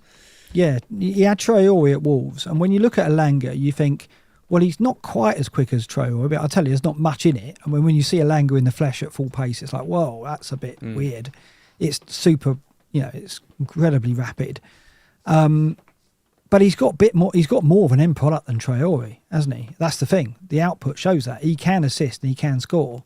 Whereas Traore was always like, if only this guy had an end product. Yeah. So I guess Nuno knows exactly how to use Elanga. He knows exactly how to use him. I watched the game against Newcastle and I couldn't believe it when Elanga didn't square it for Wood, for a tap in. And I was like, that's it. If I was managing that player, I'd be. But then he got 2 assists in that game, didn't he? Even 3. Yeah, 2. Yeah, yeah, 2. So he's got that in him, isn't he? He's got that kind of doesn't always make the right decisions. He can be Yeah, he's got those moments of quality. Like he's had a couple of times where he's missed chances, and then you look at the goals he scored at Chelsea and at West Ham, and recently, who was it against? Was it against Bournemouth? I think it was. Really nice finishes where he's just slotted it home calmly and shown the coolness of a player who's got a clinical finish in him. Again, Traore didn't have that. But then he also misses chances or snatches at shots or makes the wrong decision. It's really promising. Again, if your budget is a consideration, 5 million for Elanga, I wouldn't worry about fixtures. I wouldn't be playing him every week, but he is going to be probably... Under Nuno, he's going to continue to be effective. He's going to continue to get goals and assists. Yeah, I like him. The fixtures, I mean, it's Brentford away next, but it's Arsenal, Bournemouth, Newcastle. I mean, Newcastle, we're not really sure what that's going to be, but Arsenal, Bournemouth is quite tough. But yeah, like you say, on the counter attack, Nuno's set him up, and he could do well against anyone. Yeah, there's a player that I want to talk about who's not on this list. People are saying in the chat, "Oh, Jota's not on this." Well, this is the last 6 game weeks. But if we go for midfielders for the season, I don't know if Jota's in this table even then. He's 13th. Oh, there he is. So there he is. So over the season, that's when he appears 0.58. So that shows his potential when he's in the side. He's going to be amongst the top performers. He's in the top 10 here over the season for touches in the box and shots in the box, and that's without a really concerted number of starts. He's had 8, but he's never had a really good run in the team. He could have over this period with Salah out. So Jota's consideration there. The other one I want to talk about is Neto, who you haven't highlighted, but down there with 0.51, we know that he's been, he was incredibly consistent at the start of the season. 8 in a row. 8 assists, yeah. And with Wang away and Neto back to fitness, surely Neto plays. Do we not think? He has to, doesn't he? Unless they're worried about recurring an injury or anything about that, but they're going to want to get him in the team. I assume they've been building him up for this the whole time. They know Wang's going. They knew there was a chance they could get him ready for it. Maybe he was fully fit, but only played 10 minutes in the last game just because they want to ease him into it. I think it's a great pick. Wolves. Have been 2 games this season that they haven't scored in. Yeah, if you can you go back to the last 6 game weeks attacking data? I want to remind myself where they fare in that. I don't think it's stellar, is it? But like for the teams last 6. No, it's their mid-table. They're it's finding not a way, though, aren't they? Is it? Yeah, and the fixtures, I look at it and think, if you're considering Neto, it's Brighton away. I think Neto can cause Brighton problems. United at home, I'd probably back Wolves to win that, given how poor United were at the City ground. Chelsea away, again, I think Neto would cause Chelsea problems. And then Brentford at home, which is a good fixture. I don't think the fixtures are bad for him. So I think Neto is a player I'm not seeing in the conversation a lot, which I'm surprised about. It's just the injury, isn't it? I think I'm always a bit put off when I like a player to at least have started a game before I bring them in. 9 goals in the last 3 games for Wolves. 3 against Everton, 4 against Brentford, 2 against Chelsea. And before that, they lost 3-0 to West Ham, who barely score more than 2 goals in any matches. Funny team. Yeah, and Kuna's been excellent. Wang will be a miss, but Neto is their best player. Yeah. So, that's a good player to bring back in, isn't it? Yeah. So I think he should be in the conversation. I think this is the key question that's going to be on a lot of people's minds, including, both of ours. If we are going to be losing Salah and Son, who do we get? I mean, we've covered a lot of these already. We've mentioned Bowen, whose stats look really strong over the season, looking at touches in the box, shots in the box, kind of all the highest in terms of overall numbers. If we look at that per 90, though, then it comes to Richarlison. He's the kind of the stand-up pick. The most shots per 90, most shots in the box, and the most big chances too. But your mate Bailey holds up pretty well. Yeah, I don't know why he's not in the conversation either, because the thing is, if you look at the next 4 difficulty, Villa have got the best fixtures. And it's not just over the next 4. If you look at Villa's run now, they've got Newcastle at home as their most difficult fixture in game week 22, but Newcastle at home is not a difficult fixture at the moment. And after that, it's Sheffield United away, United at home, Fulham away, Forest at home, Luton away, Spurs at home, West Ham away, Wolves at home. Now, they've got difficult fixtures in Spurs and Man United, but they're both at home. And Villa at home are, a different level, aren't they, right? They were averaging 3 goals a game at home. So they're going to score goals in those games at home against United and Spurs. And then around that, they've got opponents that are going to give them chances. They've not been strong away from home. And the thing is with Bailey, it's a bit like the Neto thing. He's only 5'5". He is first choice over Diaby, I think. I think we've seen enough over the last few game weeks. The fitness is the concern. But he's playing them together now, which is a big thing as well, because it's... Yeah, I don't like that as much. I preferred Bailey when Tielemans was in the 10, Bailey was excellent. So I think that is what I'm looking for. I'm looking for Tielemans to come back or the system to change and Bailey to be in that position with the 10 and alternating alongside Watkins, because that was working really well. But yeah, I think Bailey's a really good option. He's not in the top 30 for XG per 90. No. Bailey. Not over the last 6 games. He's an eye test. He's a bit of an eye test. But he is over the season. But he has fallen off recently. Yeah, I mean, his big chances created, 0.5. That's the highest of the players we're mentioning. Bowen, Foden, Jota, Richarlison, Bailey, Luiz and Odegaard. Very, very high number of chances created as well. And crucially, the highest points per 90 as well. But 50% goal involvement when on the pitch. And for a team like Villa who are strong attacking-wise. So I think he's valid. I don't think he's in the top 3 options. But I think if you're struggling for money... a Douglas Luiz or a Bailey or a Neto.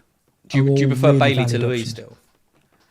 Only because he's a sexier pick. I mean, I think Luiz is probably a more sensible pick, but I would rather watch Villa with my player being Bailey than it being Luiz, just because Bailey can pull something out that's spectacular. And I think if the X-Mins were the same, then Bailey would probably come out on top. But because Luiz plays every game week in, week out, and he's on set pieces and on pens, and pens being the crucial factor.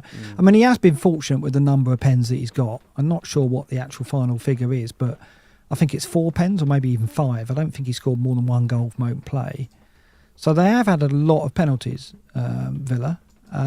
So maybe that will dry up. But, we talk about that with Palmer, don't we? People say, well, Palmer's been fortunate with pens, but... You could say that about Douglas Luiz as well. I think I would rather go Bailey, but that's just me as a manager. I think the pragmatic pick would be Douglas Luiz, perhaps the more sensible one. Yeah. So what would your top 3 be from this list? I would say it would depend on what happens to Liverpool over the next 2 games, in that Jota could go from being 4th or 5th on this list to suddenly amongst the top 2 if we see Jota start one of the games, perform well and give an indication that he's going to play on the right-hand side in Salah's role. If I see that, then I would put Jota in the top 2. I would put Richarlison at the top. I would put probably Bowen second. Foden, we've got to think about with the double game week. The reason why I'm worried about Foden is he's been really effective in a role more central and more involved in the attack. But City are about to have De Bruyne and Haaland come back, which will disrupt that. There's no doubt. Foden's role in the team could change to being one where he's more out wide and contesting starts with Alvarez or Doku or Grealish. very soon, couldn't it? We don't know. We don't know what De Bruyne and Haaland coming back is going to do to Foden. So that makes me worry about going with him. If I had him, I'd keep him, but I don't think I'd go to him, even with the prospect of double game week. Odegaard is really interesting, but Arsenal are just a concern, aren't they? As I said, the models are recommending Bruno Fernandes. They're also recommending Odegaard. I've got more time for the Odegaard pick there. I think he could be a really strong differential. We saw last season there was a period where he just had a run of goals, didn't he? 6 or 7 goals in a period of 10 game weeks. He suddenly just came to life and was a big factor and outscored Saka, and suddenly he was the one to own.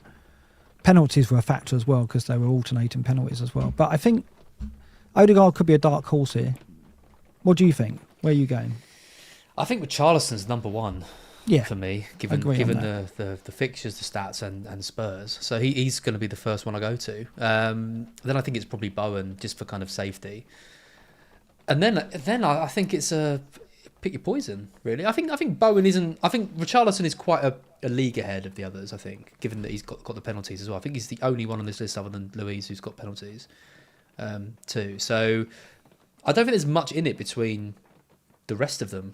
I think I'd probably go Richarlison, Bowen, and then Jota, because I think Jota's quite exciting. But I think you're right that I want to see something from him because he's barely played over the last few months. Yeah. So cameos have been encouraging, haven't they? Yeah, they have. I think he's been really good. We want to see a bit more. Yeah, absolutely. Yeah. No, fair enough. And there's players like Eze we haven't discussed who are also options. Yeah, absolutely. And Elise, Elise's been absolutely brilliant. Obviously, he's got the hamstring. The injury low. That's such a shame. He'd be someone that I would really be looking at if he didn't have that. You've got a feel for people who moved early to Elise, haven't you? He has been next level. He has really stepped up. And I think I've read somewhere that he's got a 60 million release clause in the summer that can be activated.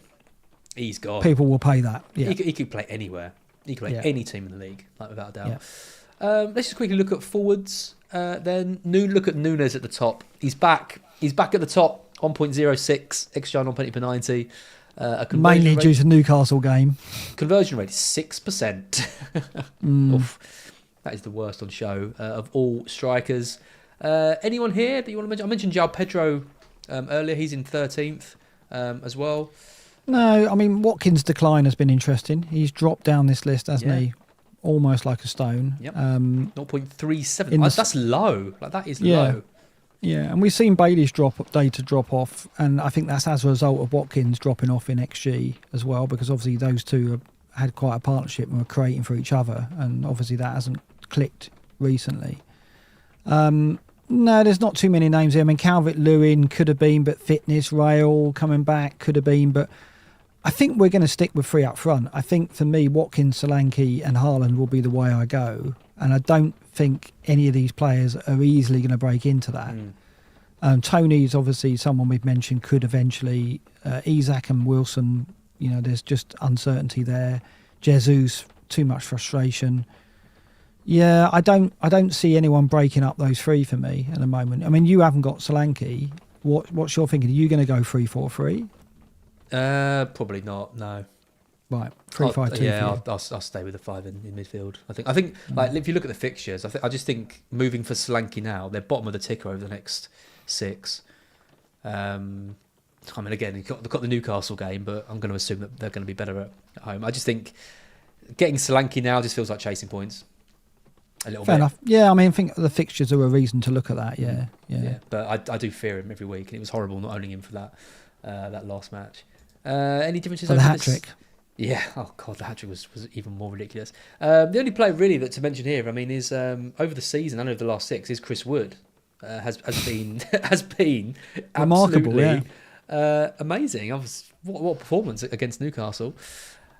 Is he an option? I mean, I guess he has to be, but then Awani is near fitness, and once Awani is back, and he'll be back probably early February, then Awani starts, because he is a talent, and he's probably a talent that we're looking to put in the shop window as well. So, and Awani is, we saw last season, it ended the season with, 8 goals in 8 games or something, or 9 goals in 8 games. He had an incredible one. So I think he's different level. I think he's like not top tier striker, but he's the one under, potentially.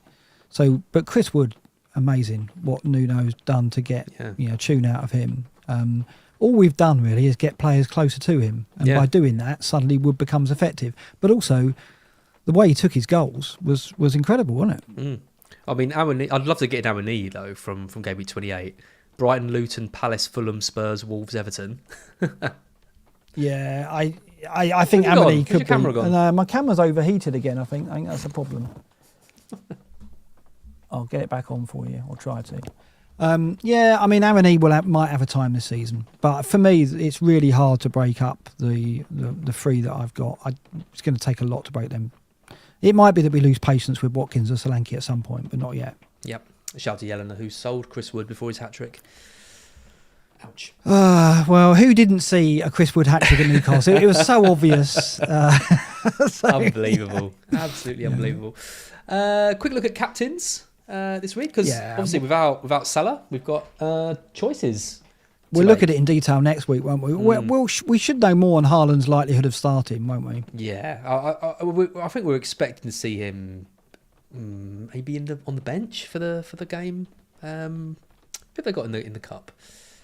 Have they got? I want to say Burnley. I don't know if that's correct though. Let me just check who they've got. If he's not on the bench, no, they've got Huddersfield. Okay, that's close Huddersfield. geographically. If he's not on the bench for that, do you move early, no matter what Pep says? Yeah, that's the big question. Does he come straight in for Newcastle away? Doesn't need to, does he? No, Doesn't need to, but then, they'll want to get some minutes in his legs, I think. Does he start? So, that's the thing. Because if you're bringing him in for Newcastle away, you need a start for 14 million and most likely a hit for the majority of us. Yeah, I mean, I think if we see him on the pitch against Huddersfield, he starts against Newcastle. That's what I think. Yeah, that's big. Well, if he doesn't play, then it really is a choice to make of who to captain. Palmer looks promising. Palmer's the early fixture. It's a game week that spans 2 weeks, and he's playing 12:30 on the Saturday. I know. You know what? I think he is. I think he is my captain at the moment. Before I make transfers, because I think, like I said before, he's central to everything Fulham do, Chelsea do in attack, and Fulham will concede chances to them. But yeah, playing the first game when you've got 2 weeks. Because Bowen's one of the last games against Sheffield United. But do we trust Bowen enough to hand him the armband? I don't know if just having Bowen for the Sheffield United away and a captain option is a reason to get him in. Because like you said, one double-figure return all season. So what are we going to miss out on there? Is he going to go there and get a brace and a double-figure return? He might. The fixture suggests that it's the kind of fixture you could. But we said, and we saw, Sheffield United defensively aren't the pushovers they were. They're not the whipping boys anymore. I'm not expecting West Ham to go there, win 4-0 and Bowen to get 3 returns. I'm more likely expecting like a 1-0 or 2-0 or 2-1. And yeah, Bowen will get a return, but is that worth captaining him over another player? Like, I think he's a very good option. It's a really tricky week. I think the fixtures are tough. I mean, the Chelsea Fulham game stands out. If Chelsea Fulham was on the second Saturday, I don't think I'd be questioning it. It's a ridiculous, strategy. But the other thing is Arsenal. If they were in better form, we wouldn't be looking beyond Arsenal Saka. Palace, would we? I know, and the fact I don't know what we're going to get from that game. There's no standout fixture really, apart from that Chelsea Fulham match. No. I mean, if West Ham went to Sheffield United with Paqueta and Kudos, I'd be all over Bowen, I think. Yeah. But the fact that they're not, and they're going to need invention to break Sheffield United down, like, let's face it, when it comes to defending long balls, set pieces, and a more direct style, Sheffield United are going to be equipped to do it. So they're going to have to come up with some guile to break them down. And West Ham have been effective when they've surrendered possession and catch teams on the break. They did it to Brighton really effectively. They scored 4 goals at the Amex, didn't they? And Bowen got a couple, I think, in that game. Sheffield United aren't going to hog possession and play like that. Well, Chris Wilder's going to be wise to that. So West Ham aren't going to get the kind of opponent they want in that game, I don't think. They're not going to play into their hands, are they, in the way Brighton did and the way Arsenal did. Arsenal were very similar to Brighton. Loads of possession, loads of shots, couldn't break them down, got caught twice. Yeah, set pieces and a break. So it's just I don't trust Chelsea. I don't trust Chelsea to turn up against Fulham. No, at home. It's a really tough. It's a really tough week for captaincy, but it's exciting because there could be someone in there who emerges and takes a lowly ranked 1.5 million manager to the lofty heights of 1 million. Yeah. It's important to show the matrix because of the emphasis on Haaland here, isn't it? It's crazy, isn't it? How suddenly... Well, yeah, after this week, I can't see how we go against him for a while. If he's back from 22, Burnley, yeah, I mean, home, obviously Brentford, there's Everton, blanks. Chelsea. Yeah, there's blanks and double game weeks to pour into this around 24 and 25 that we don't know about, which could change the picture quite a bit. But City may even have a double around here as well. Yeah, I think that if we see Haaland on the pitch against Huddersfield, we've either got to get him back for 21, but we've certainly got to get him back for 22 because it's not just the Burnley game, it's the ones that follow. Yeah. And you're going to be up against the captaincy for a lot of those weeks if you don't have him, which... Yeah, with De Bruyne back as well. I know. They're gonna. This is it. They haven't been doing that well, but they're still in and around the title race. And with that block of fixtures that I mentioned to finish the season on, if they're 3-6 points behind, Arsenal, Liverpool, whoever, I fancy them. If they've got these players back. There's not a team who's consistent enough to stop them coming through, is there? No. Liverpool is probably the best chance to wrestle it off them. I don't think Arsenal at the moment have the consistency, and unless they get a goal scorer and find a way to get goals out of the front three, I don't see them keeping pace.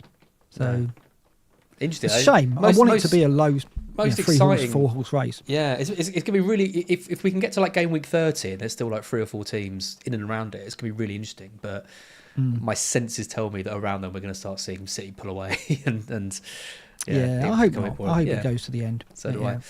Shout out to FPL Chai in the chat, 11th in the world, having a great season. Started a YouTube channel as well. Give him a look if you haven't already. He's asked me. He's the manager who's gone without Haaland, isn't he?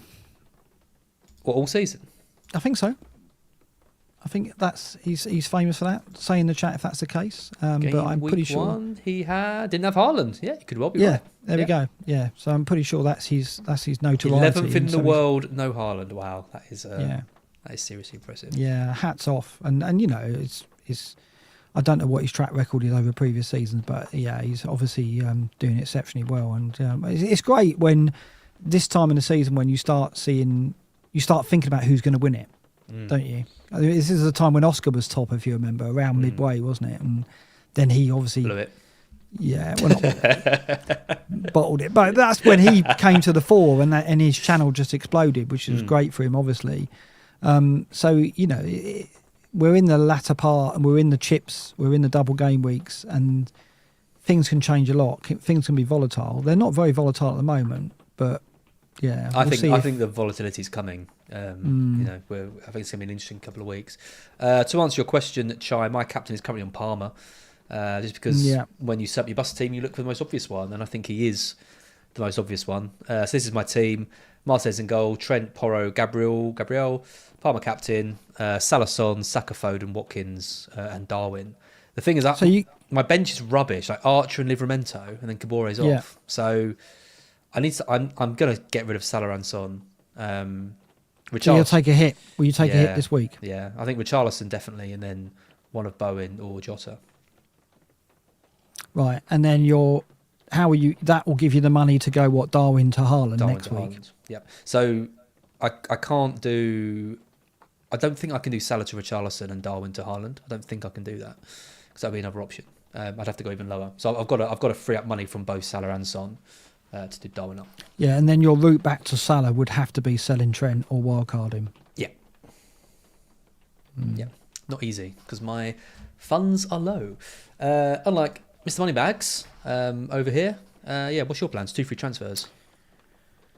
Yeah, well, I looked at it and went, this is intriguing for me. I can do Darwin to Haaland, Trippier to a 3.9, and then Son to Richarlison. That would give me a 3.9 and Lascelles, so it wouldn't give me a bench. But I could get Baldock who plays if I need him. But what that would do would mean that next week then I could do Salah to Jota and keep the money in the bank or be very close to having the money to get Salah back, depending on how much he drops. But I don't think I can do that because, there's factors feeding into that. Like, do I want Haaland for 21? Well, I won't know until I see him on the pitch for Huddersfield. And do I want a 3.9 defender? And even doing that, I'll still maybe be 0-1, 0-2 shy of being able to get Salah back unless he drops considerably and the player I bring in gains price. So I don't know if that's going to be viable. The alternative, there's so many options for me because I've got the 2 transfers and money in the bank. I can. Richarlison's coming in, I think, one way or another. And Haaland will either come in this week or for 22. I need to see him on the pitch for me to get him in this week. I want a route back to Salah though, and I want that route not to be to have to sell Trent. So that's my goal, to be able to get Haaland in, get 2 good replacements in for Salah and Son, and give myself a fairly easy route back to Salah if I need it. But I don't know yet what I'm going to do. I mean, next week was when we'll have more info and we'll talk again about what we do. But yeah, I think because I'm not part of that group of managers who have made their transfers early, I don't care about prices now. And I think by chasing prices early in the season, I've given myself that little bit of buffer, if you like, in that I've made some money and I can afford to let some 0-1s go by now, maybe. So I'm more relaxed about it. I'll tell you what, it's very stressful when you're looking at price changes every night and going, I've got to do it now, and I've got. Oh, I know. That's what I'm doing. That's what tough. I'm really tough. I'm seeing, options because I say, for example, I wanted Odegaard and Bowen. I'd have to move tonight because if anything happens with if Bowen goes up again, or if Salah drops again, or if Son drops or anything like that, then I can't do it. So, I'm not saying I necessarily want Odegaard, but I don't have a buffer, like if I did want that. And that's how it feels in quite a lot of situations I'm in. I don't have any buffer at all. It's the amount of times I've looked, I've had the exact money to do it and had to move. Or I've been like 0.1 off, being able to do it has been a killer, really. And you're in a strong position with 2 free transfers. It's annoying. And 100 points enemy, so... but it's not about chip. It's not about I don't think this is going to be my year. Yeah, but that chip is the bench boost, which can go incredibly wrong. I bet you now I don't get 18 points. Yeah, which is what you got. I bet you I get less than 18 points. Yeah, I think a lot of people will be happy with 18. I'm going to cover the leagues quickly, just because we probably won't do these next week when we come back. I said it'd be a bit more interactive next week. Anna Zaxner is top with 1,320 points, massive. Ahead of Kevin Prendergast in second, Joe Cassidy, Rasmus Bag, Milan Rezavi, Mark Ogier, Jake Craddock, Tommy Litsker, Olavi Oja, and Nicholas Reginson in the top 10. If you haven't joined the Black Box League, do so. Why wouldn't you? There's a link in the description. The code is 95GXEU. Looking at the Apprentice League, oh god, the apprentices are bloody soldiering on. Ryan is, I don't know what's happened to Ryan. I was beating him at one point. He's now 60 miles away. He's a threat to me now. I know. He's having an incredible run at the moment. And Liesel is 22 points. Natalie is still struggling down in 5th. And then looking at the Black Box Godfather League, we've got Richard Smith at the top. Although 83, not the biggest score, but he's still got a big old cushion up against Nick Baker in second, 1,247. Chris Tan, Conor Gray, Abby Fruchter, Tom Gould, Pratik Mahanti, Mr. Mark Suddens in 9th. I'm hanging on, Hanging on. I've been in the top 10 for ages, but really, any minute now I'm going to drop out. So if anyone wants to join the Godfather tier who has more than 1,212 points to knock me out of the top 10, that would be great. And Nathan Jobling is in 10th. And that is about it for us. I didn't think we would do 2 hours today, Mark, and we didn't. Nor did I. 1 hour 57. There we go. Every time, it's like muscle memory, isn't it? We can't help ourselves but do it. And we haven't done predictions, and we didn't go into the fixtures at all. We didn't really talk about captaincy too much, and we'll revisit that, and we'll probably go back to the double game week blank situation with a bit more info next week. And by then, hopefully I'll be clear on what I'm doing with my moves, and perhaps you would have made your moves by then. Maybe. Do you reckon you will have done? Could well have done. Yeah, I obviously I want to see some of the cup games, and I think now that I've already missed a couple of rises, I think I kind of might as well just wait and kind of see. But yeah, we'll see. I mean, I could afford to get Bowen and Richarlison pretty comfortably, and still be able to get Haaland back in for Darwin. I think it's about 1.5 million, something like that. Yeah. It's just if I suddenly decide I want Odegaard, then I need to move early. But Jota's the wild card as well, isn't it? I mean, that's the thing. You wouldn't want to move for Bowen and Richarlison and then Jota to get a Well, a couple exactly. of goals and Yeah. look fantastic and play on the right hand side, and then That's right, it. okay. Oh, I should have done that. So Yeah, give it a bit of time. I think next week, Shelby, will be interesting, and maybe we can get Andy on as well, or Luke. And for a different opinion, that'd be really good. and Let's do a. You suggesting a threesome, Is that what you're saying? We need to get inside FPL mode, don't we? We do slip into FBL mode, as I said Slip before. inside FPL. I don't want to be saying that. I don't want to go there. I'm glad people have left already. I've got to go away and figure out how I explain how to set up a tablet to pensioners, basically. So that's going to be fun for me in the next few days. So yeah. Well, speaking of tech, I'm now in the possession of a Stream Deck. Oh right, have you used it tonight? I have not. No, what a surprise! I had a few. Do you want me to explain how to use it remotely? If we could get like on I'm Zoom. doing to my mum. So I'm looking forward to getting that set up. That'll be ready for next week. It's very nice. Yeah, absolutely. All right, excellent. Let's do this. It's a good night from me. Good night, everyone. If you haven't liked the stream or subscribed to the channel, hit that button. If you're listening on podcast, do give us a review as well, and we will see you next week. I've lost the button. Stall. Oh, play the credits. Play the credits.